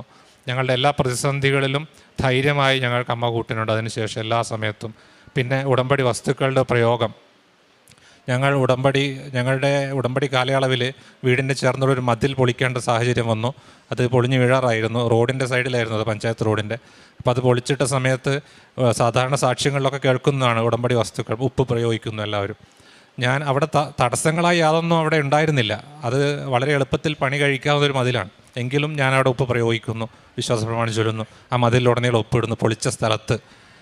ആ ദിവസം പകല് അവിടെ ഒരു വ്യക്തി വരികയും പഞ്ചായത്തിൽ പരാതി കൊടുക്കുകയും ആ മതിൽ പണി അന്ന് അവിടെ സ്റ്റേ ചെയ്യുകയും ചെയ്യുകയാണ്. അപ്പോൾ ഉടമ്പടി ഉപ്പ് പ്രയോഗിച്ചിട്ട് എങ്ങനെ ഇത് സംഭവിച്ചു എന്നുള്ള ചോദ്യമാണ് ആദ്യം മനസ്സിലേക്ക് വന്നത്. പക്ഷേ ആ സമയത്ത് അമ്മ എന്നോട് പറഞ്ഞു, ഞാനും വിശ്വസിച്ചു, എൻ്റെ കുടുംബത്തെ ഞാനും ശക്തിപ്പെടുത്തി. ഉടമ്പടി ഉപ്പ് പ്രയോഗിച്ചതാണ്, അമ്മ ഇതിൽ ഇടപെട്ടിട്ടുണ്ട്, തീർച്ചയായിട്ടും ഒരു പരിഹാരം ലഭിക്കുമെന്ന്. അപ്പോൾ പഞ്ചായത്തിൻ്റെ കണ്ടീഷൻ നമുക്ക് പെർമിഷൻ വാങ്ങണം. പെർമിഷൻ വാങ്ങണമെങ്കിൽ വീടിൻ്റെ ആധാരമൊക്കെ വേണം. ആധാരം ബാങ്കിൽ പണയത്തിലാണ്. അപ്പോൾ ബാങ്കിൽ പോയി ആധാരം പണയത്തിലാണെന്ന് രേഖ കൊണ്ടുവരണം. ആ രേഖയ്ക്ക് വേണ്ടി ബാങ്കിലെത്തിയപ്പോഴാണ് അറിയുന്നത് എൻ്റെ പിതാവ് മരണപ്പെട്ടതിന് ശേഷം ഒരു ഇൻഷുറൻസിന് വേണ്ടി കൊടുത്തിരുന്നു, അതവർ ഇതുവരെ അയച്ചിട്ടില്ല. അങ്ങനെ തടസ്സപ്പെട്ട് കിടന്ന ആ രേഖ അയക്കാൻ ഇങ്ങനൊരു തടസ്സം കാരണമായി.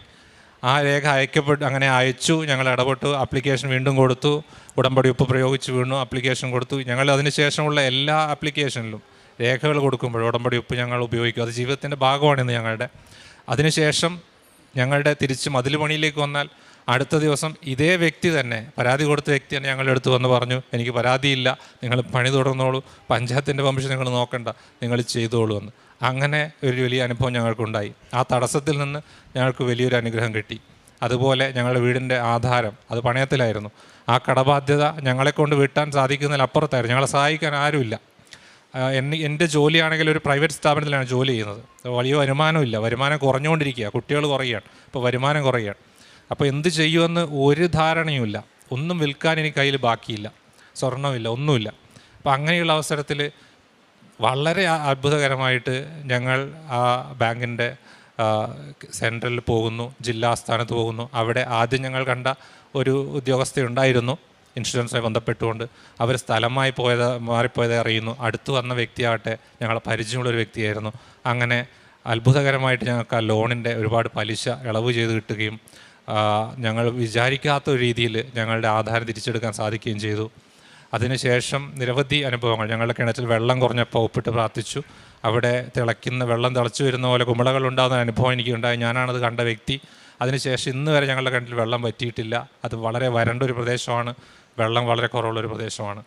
അതുപോലെ തന്നെ ഞങ്ങൾ എല്ലാ ദിവസവും കൃത്യമായി ഉടമ്പടി പ്രാർത്ഥന ചൊല്ലുകയും ആരാധനയിൽ പങ്കെടുക്കുകയും ഒക്കെ ചെയ്യുന്നവരാണ്. ഏതൊരു പ്രതിസന്ധി ഘട്ടത്തിലും ആ ദിവസം ചൊവ്വാഴ്ചയുള്ള ജോസഫ് അച്ഛൻ്റെ ആരാധന ഞങ്ങൾ പങ്കെടുക്കും, ഞാൻ പങ്കെടുക്കും, ആർക്കും പറ്റിയില്ലെങ്കിൽ. കാരണം അതിനുശേഷം ആ പ്രതിസന്ധി ഞങ്ങളെ വിട്ടു പോകും. ആ ആരാധനയിൽ എൻ്റെ ഉത്തരം ഉണ്ടാവും. അതുപോലെ തന്നെ ഏതൊരു പ്രത്യക്ഷീകരണ പ്രാർത്ഥന ചൊല്ലി ഒരു നിയോഗം വെച്ചാലും അടുത്ത ദിവസം രാവിലെ പ്രതിസന്ധി അത്ര രൂക്ഷമാണെങ്കിൽ, നമ്മളെക്കൊണ്ട് പരിഹരിക്കാൻ പറ്റാത്തതാണെങ്കിൽ, ജോസഫ് അച്ഛൻ്റെ വചന സന്ദേശത്തിലോ പ്രാർത്ഥനയിലോ ആ ഒരു വിഷയം ഉന്നയിക്കപ്പെട്ടതായിട്ട് കാണാറുണ്ട്. ഈ അടുത്ത കാലത്ത് വരെ അങ്ങനെ അനുഭവങ്ങളുണ്ടായി. അതുപോലെ തന്നെ എൻ്റെ ഉടമ്പടി കണ്ട് എൻ്റെ സുഹൃത്ത് വർഷങ്ങൾക്ക് ശേഷമാണ് ഉടമ്പടിയിലായിരിക്കും. ആ സുഹൃത്തിനെ ഒരിക്കലും എന്നെ കാണുമെന്ന് കരുതിയതല്ല. വർഷങ്ങൾക്ക് ശേഷമാണ് ആ സുഹൃത്തിനെ ഞാൻ വീണ്ടും കണ്ടുമുട്ടുന്നത്. എൻ്റെ ഉടമ്പടിയിലായിരിക്കുന്ന അവസ്ഥയിൽ എൻ്റെ ഉടമ്പടി കണ്ട് ആ സുഹൃത്ത് ഓൺലൈൻ ഉടമ്പടി എടുത്തു. അവർ ഒരു ക്രിസ്ത്യൻ ബാക്ക്ഗ്രൗണ്ടിലുള്ള ആളല്ല, ഓൺലൈൻ ഉടമ്പടി എടുത്തു. ഇപ്പോൾ രണ്ടാമത് പുതുക്കിയിരിക്കുന്ന ഓൺലൈൻ തന്നെ. അവർക്ക് നിരവധി അത്ഭുതങ്ങളും അടയാളങ്ങളും കിട്ടിയതായി എന്നോട് പറഞ്ഞിട്ടുണ്ട്. അതുപോലെ തന്നെ ഈ ഞങ്ങൾ ഇങ്ങോട്ട് പുറപ്പെടാൻ നിൽക്കുന്ന ആ ദിവസത്തിൻ്റെ തൊട്ട് മുമ്പിൽ ശനിയാഴ്ച മാതാവിൻ്റെ ദിവസം ആ വ്യക്തിയുടെ വീട്ടിലേക്ക് സഞ്ചാരി മാതാവ് വന്ന ഒരു അനുഭവം എൻ്റെ അടുത്ത് പങ്കുവയ്ക്കുകയുണ്ടായി. മനസ്സിലൊരു പ്രാർത്ഥന ചൊല്ലി ആ പ്രാർത്ഥന കഴിയുന്ന നിമിഷം തൊട്ട് മുൻപിൽ ആ അടയാളമായിട്ട് മാതാവിൻ്റെ പേര് അവിടെ കാണപ്പെടുന്ന ഒരു സാഹചര്യം. അതുപോലെ തന്നെ എൻ്റെ അമ്മയുടെ സുഹൃത്ത് ഞങ്ങളിവിടെ സ്റ്റോറിൽ നിന്ന് വാങ്ങിയ കാശ് രൂപം കൊടുത്തു വിട്ടിട്ടുണ്ടായിരുന്നു. ആ കാശ് രൂപമായി ചെന്ന് അമേരിക്കയിലാണ്, ഷിക്കാഗോയിലാണ്, അവിടെ ഒരു ഇൻഷുറൻസിൻ്റെ ടെസ്റ്റ് എഴുതുകയും കാശ് രൂപം വെച്ചിട്ടാണ് ടെസ്റ്റ് എഴുതുന്നത്. ഒന്നും പഠിക്കാതെയാണ് പോയിരുന്നതാണ് ആൻറ്റി പറയുന്നത്. കൂടെ ഉള്ള ഒരുപാട് പഠിച്ചിട്ട് പോയവർ മുഴുവൻ അതിൽ പരാജയപ്പെടുകയും ആൻറ്റി അതിൽ വിജയിക്കുകയും ചെയ്തു. ഇന്ന് വളരെ വിജയകരമായി ആൻറ്റിക്ക് അങ്ങനെ ഒരു ബിസിനസ് അവിടെയുണ്ട്. അത് ആൻറ്റി ഞങ്ങളോട് പറഞ്ഞു. ആൻറ്റി ഇവിടെ വന്നിരുന്നു, ഇവിടെ സന്ദർശിച്ചിട്ടാണ് തിരിച്ചു പോയത്. ഇതുപോലെ ചെറുതും വലുതും ഒരുപാട് അനുഭവങ്ങൾ ഈ ഉടമ്പടിക്ക് ശേഷം എനിക്ക് ലഭിച്ചിട്ടുണ്ട്. വ്യക്തിപരമായി ആത്മീയ ജീവിതത്തിൽ ഒരു ക്രിസ്ത്യാനിയായിരുന്ന എനിക്ക് 2 കാര്യങ്ങൾ എനിക്ക് അറിയില്ലായിരുന്നത് ഞാൻ ഉടമ്പടിയിലൂടെ മനസ്സിലാക്കി. ഒന്ന്, ഈശോയെ നൽകുക, എങ്ങനെയാണ് മറ്റുള്ളവർക്ക് ഈശോയെ പകർന്നു നൽകുക. രണ്ടാമത്തെ കാര്യം, എങ്ങനെയാണ് ജീവിതത്തിലെ ഓരോ ചെറിയ കാര്യങ്ങളിലും ഈശോയുടെ കൈപിടിച്ച് നടക്കുക. ഈ 2 കാര്യങ്ങൾ ഉടമ്പടിയാണ് എനിക്ക് പഠിപ്പിച്ചു തന്നത്. അതുപോലെ തന്നെ അധ്യാപകൻ എന്ന രീതിയിൽ എൻ്റെ വിദ്യാർത്ഥികൾ പരീക്ഷയ്ക്ക് എഴുതുന്ന സമയത്ത് ഞാൻ ഉടമ്പടി ധ്യാനത്തിൽ പ്രാർത്ഥിക്കുമായിരുന്നു. എല്ലാവരും വിജയിച്ച പരീക്ഷകൾ, എല്ലാ വിദ്യാർത്ഥികളും വിജയിച്ച പരീക്ഷകൾ ഉണ്ടായിട്ടുണ്ട്. അതിലൊരു വിദ്യാർത്ഥിയുടെ അനുഭവം പ്രത്യേകം ശ്രദ്ധിക്കേണ്ട ഒന്നാണ്. അവൻ പരീക്ഷയിൽ നല്ല രീതിയിൽ പാസ്സാവാൻ വേണ്ടി പ്രതീക്ഷിക്കുന്നവനാണ്. ഞാൻ അവന് വേണ്ടി ഉപവസിച്ച് പ്രാർത്ഥിച്ചു, പക്ഷേ അവൻ പരാജയപ്പെട്ടു. അപ്പോൾ ഞാൻ അവനോട് പറഞ്ഞു, അവൻ എന്നെ വിളിച്ചു പറഞ്ഞു സങ്കടത്തോടെ. അപ്പോൾ ഞാൻ പറഞ്ഞു, ദൈവത്തിൽ എന്നെ പ്രതി ഒരു പദ്ധതി ഉണ്ടെന്ന്. അപ്പോൾ അവൻ റീവാലുവേഷൻ കൊടുത്തു ധൈര്യത്തോടെ. ആ റീവാലുവേഷനിൽ നല്ല മാർക്കോടെ അവൻ പാസ്സായി. അവൻ കർത്താവിൻ്റെ വചനം അതിനുശേഷം ഷെയർ ചെയ്യുകയും ചെയ്തു വാട്സപ്പിൽ എന്ന് ഞാൻ കണ്ടു. അപ്പോൾ അത്തരത്തിലുള്ള ഒരുപാട് അനുഭവങ്ങൾ എനിക്ക് വന്നിട്ടുണ്ട്. എൻ്റെ വിദ്യാർത്ഥികൾക്ക് പരമാവധി ഈശോയെ പകർന്നു കൊടുക്കാൻ ശ്രമിക്കാറുണ്ട്. ചരിത്രവും അങ്ങനെയൊക്കെ പഠിപ്പിക്കുന്ന സമയത്ത്, ഇംഗ്ലീഷ് അധ്യാപകനാണ്, അങ്ങനെ പഠിപ്പിക്കുന്ന സമയത്ത് എൻ്റെ മെറിറ്റ് 0 ആകുന്ന സമയത്ത്, എൻ്റെ സ്റ്റാറ്റസ് 0 ആയ സമയത്താണ് എനിക്ക് ഈശോയെ കിട്ടിയത്, മാതാവ് എനിക്ക് ഈശോയെ തരുന്നത്. അപ്പോൾ ജോസഫ് അച്ഛൻ പറയുന്ന ഈ ആൾത്താരിൽ വെച്ച് പറയുന്ന ആ കാര്യങ്ങളെല്ലാം, എല്ലാ കാര്യങ്ങളും 100% സത്യമാണെന്ന് എൻ്റെ ജീവിതം കൊണ്ട് ഞാൻ മനസ്സിലാക്കിയതാണ്. എൻ്റെ കുടുംബം മനസ്സിലാക്കിയതാണ്. എൻ്റെ കുടുംബം അതിൻ്റെ അവസാന ഘട്ടത്തിൽ ഇനി മുന്നോട്ടില്ല എന്ന അവസ്ഥയിലാണ് എനിക്ക് മാതാവ് ഈശോയെ നൽകുന്നത്, മാതാവ് എൻ്റെ കൈപിടിച്ച് മുന്നോട്ട് നടത്തുന്നത്. അന്ത്യകാലത്തിൻ്റെ അടയാളമാണ് ഉടമ്പടി എന്ന് ഇന്ന് ഉടമ്പടി പുതുക്കുന്ന ധ്യാനത്തിൽ ജോസഫ് അച്ഛൻ്റെ ക്ലാസ്സിൽ പറയുകയുണ്ടായി. അത് 100% എൻ്റെ അനുഭവം കൊണ്ട് ഞാൻ സാക്ഷ്യപ്പെടുത്തുന്നു. എൻ്റെ കുടുംബത്തിൻ്റെ അന്ത്യകാലത്തിലാണ് എനിക്ക് ഉടമ്പടി കിട്ടിയത്. അതുകൊണ്ട് തന്നെയാണ് ഇന്ന് ഇവിടെ വന്നിട്ട് ഞാനും എൻ്റെ കുടുംബവും നിൽക്കുന്നത് ഈ ഉടമ്പടി കൊണ്ട് മാത്രമാണ്. അപ്പോൾ നമ്മുടെ അന്ത്യകാലം, നമ്മുടെ ശത്രു അന്ത്യകാലമെന്ന് നമുക്ക് വിധി എഴുതിയാലും അത് നമ്മുടെ ഉത്ഥാനത്തിൻ്റെ തുടക്കകാലമാണെന്ന് തീരുമാനിക്കുന്നത് എൻ്റെ ഈശോയും പരിശുദ്ധ അമ്മയുമാണെന്നുള്ള സത്യം ഇവിടെ ഞാനും എൻ്റെ കുടുംബവും വിളിച്ചു പറയുകയാണ്. അതിനുവേണ്ടിയാണ് ഞങ്ങളിവിടെ നിൽക്കുന്നത്. തുടർന്നും ഈ ജീവിതത്തിൽ ഉടമ്പടിയിലായിരിക്കുകയും ഉടമ്പടി വ്യവസ്ഥകൾ പാലിച്ച് ഉടമ്പടി ജീവിതം നയിക്കുകയും ചെയ്യും എന്നുള്ള കാര്യം എനിക്ക് ഉറപ്പാണ്. ഞാനും എൻ്റെ കുടുംബവും. അതുപോലെ തന്നെ എല്ലാ അനുഗ്രഹങ്ങളും ഒരിക്കൽ കൂടി പരിശുദ്ധ അമ്മയ്ക്കും തിരുക്കുമാരൻ ഈശോയ്ക്ക് നന്ദി പറയുന്നു. ആത്മീയമായ വളർച്ച ഈ നടയിൽ എനിക്ക് ഒരുപാടുണ്ടായി. ബൈബിൾ വായന, അതുപോലെ തന്നെ കാരുണ്യ പ്രവർത്തികൾ, ആശുപത്രികൾ സന്ദർശിക്കുക. ഞങ്ങളുടെ അവിടെ ഒരു മാനസികാരോഗ്യ കേന്ദ്രമുണ്ട്, ഒരു ഹോളി മൗണ്ട് എന്ന് പറഞ്ഞിട്ട്. അവിടെ രോഗികളെ കാണുക, അവർക്ക് വേണ്ട ആവശ്യങ്ങൾ നടത്തി കൊടുക്കുക, ചെരുപ്പുകൾ വാങ്ങിക്കൊടുക്കുക, ഭക്ഷണം വാങ്ങിക്കൊടുക്കുക, ഇതൊക്കെ ഞങ്ങൾ ചെയ്തു. ഞങ്ങളെ കൊണ്ടാവുന്നതല്ല ഇതൊന്നും. സാമ്പത്തികമായി ഞങ്ങൾ വളരെ തകർന്ന അവസ്ഥയിലായിരുന്നു. എങ്കിലും ഇതൊക്കെ ഞങ്ങൾക്ക് സാധിച്ചു. ഞങ്ങളെക്കൊണ്ട് പറ്റാത്തത് മറ്റുള്ളവരോട് പറഞ്ഞിട്ടെങ്കിലും ഞങ്ങൾ വാങ്ങിക്കൊടുത്തു. അതുപോലെ തന്നെ പത്രപ്രവേശന പ്രവർത്തനം അത് നിരന്തരമായി ചെയ്തുകൊണ്ടിരിക്കുന്നു. ക്രൈസ്തവരുടെ ഇടയിൽ ചെയ്തുകൊണ്ടിരിക്കുന്നു. കിട്ടുന്ന പത്രം സ്കാൻ ചെയ്ത് PDF ആക്കി എൻ്റെ ബ്ലോഗിൽ ഞാൻ പബ്ലിഷ് ചെയ്യാറുണ്ട്. അതുപോലെ തന്നെ ഇവിടെ നിന്ന് കിട്ടിയ അനുഭവങ്ങളെക്കുറിച്ച് ഞാൻ എഴുതാറുണ്ട് എൻ്റെ ബ്ലോഗിൽ. അപ്പോൾ അതുപോലെ തന്നെ ഒരിക്കൽ എനിക്ക് 4 ദിവസത്തെ ഒരു വേദപാഠ അധ്യാപകരുടെ ധ്യാനത്തിന് പങ്കെടുക്കാൻ സാധിച്ചു. ഉടമ്പടിയിലായിരിക്കെ തന്നെ വേദപാഠ അധ്യാപകനായിട്ട് എനിക്ക് കൂടുതൽ ആത്മാർത്ഥയോടെ ജോലി ചെയ്യാൻ സാധിച്ചു. ഉടമ്പടിയിലായിരിക്കുന്നതിൻ്റെ ഒറ്റ കോൺഫിഡൻസിൻ്റെ പുറത്താണ് ഞാൻ വേദപാഠ അധ്യാപകൻ്റെ സ്ഥാനം ഏറ്റെടുത്തത്. പണ്ടൊരിക്കലും അവസരം എനിക്ക് വന്നതാണ്, അന്ന് ഞാനത് നിരസിച്ചതാണ്, കാരണം എനിക്ക് കോൺഫിഡൻസ് ഇല്ലായിരുന്നു. പക്ഷേ ഇപ്പോൾ കോൺഫിഡൻസ് ഉണ്ട്, കാരണം അമ്മയുണ്ട് കൂടെ. അങ്ങനെ ഞാനത് ചെയ്തു. അതുപോലെ ധ്യാനത്തിന് പങ്കെടുത്തു. ധ്യാന ഗുരുക്കന്മാർ ചിലരൊക്കെ പറയും എന്തിനാണ് കൃപാസനത്തിൽ പോകുന്നതെന്നൊക്കെ, ക്രിസ്തീയ ജീവിതത്തിൽ യേശു പോരെ എന്നൊക്കെ ചോദിച്ചു. അപ്പം ഞാൻ പറഞ്ഞില്ല. ഞാൻ എൻ്റെ മനസ്സിൽ മാതാവ് ചെയ്ത പോലെ, അച്ഛൻ പറയുന്ന പോലെ എൻ്റെ ഹൃദയത്തിൽ സംഗ്രഹിച്ചു. തിരിച്ചു വന്ന് ഞാൻ അതിനെക്കുറിച്ച് എഴുതി. എന്താണ് ക്രിസ്തീയ ജീവിതത്തിൽ കൃപാസനത്തിൻ്റെ സ്പേസ് എന്താണ്? എൻ്റെ ബ്ലോഗിൽ അത് ഞാൻ പബ്ലിഷ് ചെയ്തിട്ടുണ്ട്. അത് കുറേ പേര് വായിച്ചിട്ടുണ്ട്. ഇംഗ്ലീഷിലാണുള്ളത്. അപ്പോൾ അതുവഴി ഞാൻ പ്രേക്ഷിത പ്രവർത്തനം ചെയ്യാറുണ്ട്. സ്റ്റാറ്റസ് ആയിട്ട് ഡെയിലി ബ്രെഡ് പ്രെയറും സാക്ഷ്യങ്ങളും ഞാൻ ഇടാറുണ്ട്. അങ്ങനെ എന്നെക്കൊണ്ട് പറ്റുന്ന രീതിയിൽ സവിശേഷമായിട്ട് വിശേഷവിധി എന്ത് ചെയ്തു എന്ന് ചോദിച്ചല്ലോ കർത്താവ്, അച്ഛൻ പറയുന്നുണ്ടല്ലോ ഇടയ്ക്ക്. അതുപോലെ വിശേഷവിധി എന്ത് ചെയ്യുന്നു എപ്പോഴും ഞാൻ ആലോചിച്ചുകൊണ്ടിരിക്കും. കാരണം അങ്ങനെ ചെയ്യുമ്പോൾ കൂടുതൽ അനുഗ്രഹം കിട്ടുന്നതായിട്ട് എനിക്ക് ഫീൽ ചെയ്തിട്ടുണ്ട്. കാരണം അപ്പോൾ നമ്മൾ കൂടുതൽ ഉണർന്ന് പ്രവർത്തിക്കുമെന്ന് തോന്നുന്നു. അങ്ങനെ മെറിറ്റ് 0 ആയ അവസ്ഥയിൽ, അതായത് എൻ്റെ ജോലി ഒരു പ്രൈവറ്റ് സ്ഥാപനത്തിലായിരുന്നു. അവിടെ കുട്ടികൾ കുറഞ്ഞു, വരുമാനം കുറഞ്ഞു. ഞാൻ ഒരു MA ഇംഗ്ലീഷ് ഉള്ള ആളാണ്. നെറ്റുണ്ട്, UGC നെറ്റുണ്ട്. 13 പുസ്തകങ്ങൾ എഴുതിയിട്ടുണ്ട്. അതിൽ ചില പുസ്തകങ്ങളൊക്കെ സ്കോളേഴ്സ് പഠിക്കുകയൊക്കെ ചെയ്യുന്നുണ്ട്. പക്ഷേ ഒരു കാര്യമില്ല. എൻ്റെ മാസ വരുമാനം വളരെ തുച്ഛമായിരുന്നു. പരാജയമായിരുന്നു ജീവിതത്തിൽ. എല്ലാം തകർന്നൊരവസ്ഥയിലാണ് ഞാൻ നിൽക്കുന്നത്. അങ്ങനെ നിൽക്കുമ്പോഴാണ് എൻ്റെ കയ്യിലേക്ക് മാതാവ് കൈപിടിച്ച് ഉയർത്തുന്നത് തന്നെ. എൻ്റെ കയ്യിലേക്ക് കൈവച്ച് പരിശുദ്ധമ്മൻ ഉയർത്തുകയായിരുന്നു. അതിനുശേഷമാണ് ഈ പറയുന്ന മാറ്റങ്ങളൊക്കെ എനിക്ക് ഉണ്ടാകുന്നത്. എൻ്റെ ജീവിതത്തിൽ ഇന്ന് ഞാനിവിടെ നിൽക്കുന്നുണ്ടെങ്കിൽ ഞാനും എൻ്റെ കുടുംബവും ഇന്ന് അനുഭവിക്കുന്ന ആനന്ദം, അത് ഒരു സ്വർഗീയ ആനന്ദത്തിൻ്റെ ഒരു ഫോർടേസ്റ്റാണ്, ഒരു മുന്നാസ്വാദനം തന്നെയാണ്. ഒരു സംശയമില്ല അക്കാര്യത്തിൽ. ഞാനിന്ന് അനുഭവിക്കുന്ന സന്തോഷം എന്ന് പറയുന്നത് അത് വാക്കുകൾ കൊണ്ട് പറയാൻ പറ്റില്ല. ജോലി തന്നു എനിക്ക് അമ്മ, എൻ്റെ യോഗ്യതയൊന്നും നോക്കിയിട്ടല്ല, CV അയച്ച് ടിപ്പ് ടോപ്പിൽ ഇൻ്റർവ്യൂവിന് പോയിട്ടുമല്ല, അത് മാതാവ് കൊണ്ടു തന്നതാണ്. യോഗ്യതയൊന്നും നോക്കിയിട്ടല്ല, അത് പ്രത്യേകം ഞാൻ പറയുകയാണ്. യോഗ്യത നോക്കിയിട്ടുള്ള ജോലിയല്ല, യോഗ്യതയ്ക്ക് അപ്പുറത്താണോ അല്ലെങ്കിൽ യോഗ്യതയ്ക്ക് ഇപ്പുറത്താണോ ഞാൻ ചിന്തിച്ചിട്ടുമില്ല. പരിശുദ്ധ അമ്മ തന്നതാണ്, ബാക്കിയുള്ളത് അമ്മ നോക്കിക്കോളും എന്ന ഉറപ്പിൻ്റെ പുറത്ത് ഞാൻ ആ ജോലിയിലേക്ക് പ്രവേശിക്കുകയാണ്. വരുന്ന ആഴ്ചകളിൽ അമ്മ എനിക്ക് വേണ്ടി മധ്യസ്ഥം വഹിക്കുമെന്ന് ഉറച്ച വിശ്വാസമുണ്ട്. എല്ലാവരും എനിക്ക് എൻ്റെ കുടുംബത്തിന് വേണ്ടി പ്രാർത്ഥിക്കണം. നിങ്ങൾ ഒരിക്കലും തളർന്നു പോകരുത്. ഇവിടെ ആരെങ്കിലുമൊക്കെ ജോസഫ് അച്ഛൻ്റെ വാക്കുകൾ കേൾക്കുമ്പോൾ നടക്കുമോ എന്ന് ലോജിക്കലി ചിന്തിക്കുന്നുണ്ടെങ്കിൽ, ഞാൻ അന്നിവിടെ 8-ാം തീയതി വന്നിട്ട് ഞാൻ ഉറപ്പിച്ചതാണ് ഇത് സാക്ഷ്യത്തിൽ പറയുമെന്ന്. അതായത് ജോസഫ് അച്ഛൻ ഇവിടെ പറയുന്ന ഓരോ കാര്യങ്ങളും 100% സത്യങ്ങളാണ്. അത് നിങ്ങൾ ഏത് സയൻസ് വെച്ച് പരിശോധിച്ചോളൂ, അല്ലെങ്കിൽ ഏത് ലോജിക്ക് വെച്ച് പരിശോധിച്ചോളൂ, സത്യങ്ങളാണത്. അത് ജീവിത അനുഭവം കൊണ്ട് മനസ്സിലാക്കിയ ആളാണ് ഞാൻ. എനിക്ക് ഒരുപാട് പറയാനുണ്ട്, പക്ഷേ സമയമില്ല. അതുകൊണ്ട് ഇത്രയും പറഞ്ഞുകൊണ്ട് എൻ്റെ സാക്ഷി ഇവിടെ അവസാനിപ്പിക്കുകയാണ്. പരിശുദ്ധമായ തിരുക്കുമാരൻ ഒരുപാട് നന്ദി. Praise the Lord. ഞാനും എൻ്റെ കുടുംബവും കർത്താവിൻ്റെ നാമത്തെ വാഴ്ത്തുന്നു, മഹത്വപ്പെടുത്തുന്നു, പുകഴ്ത്തുന്നു.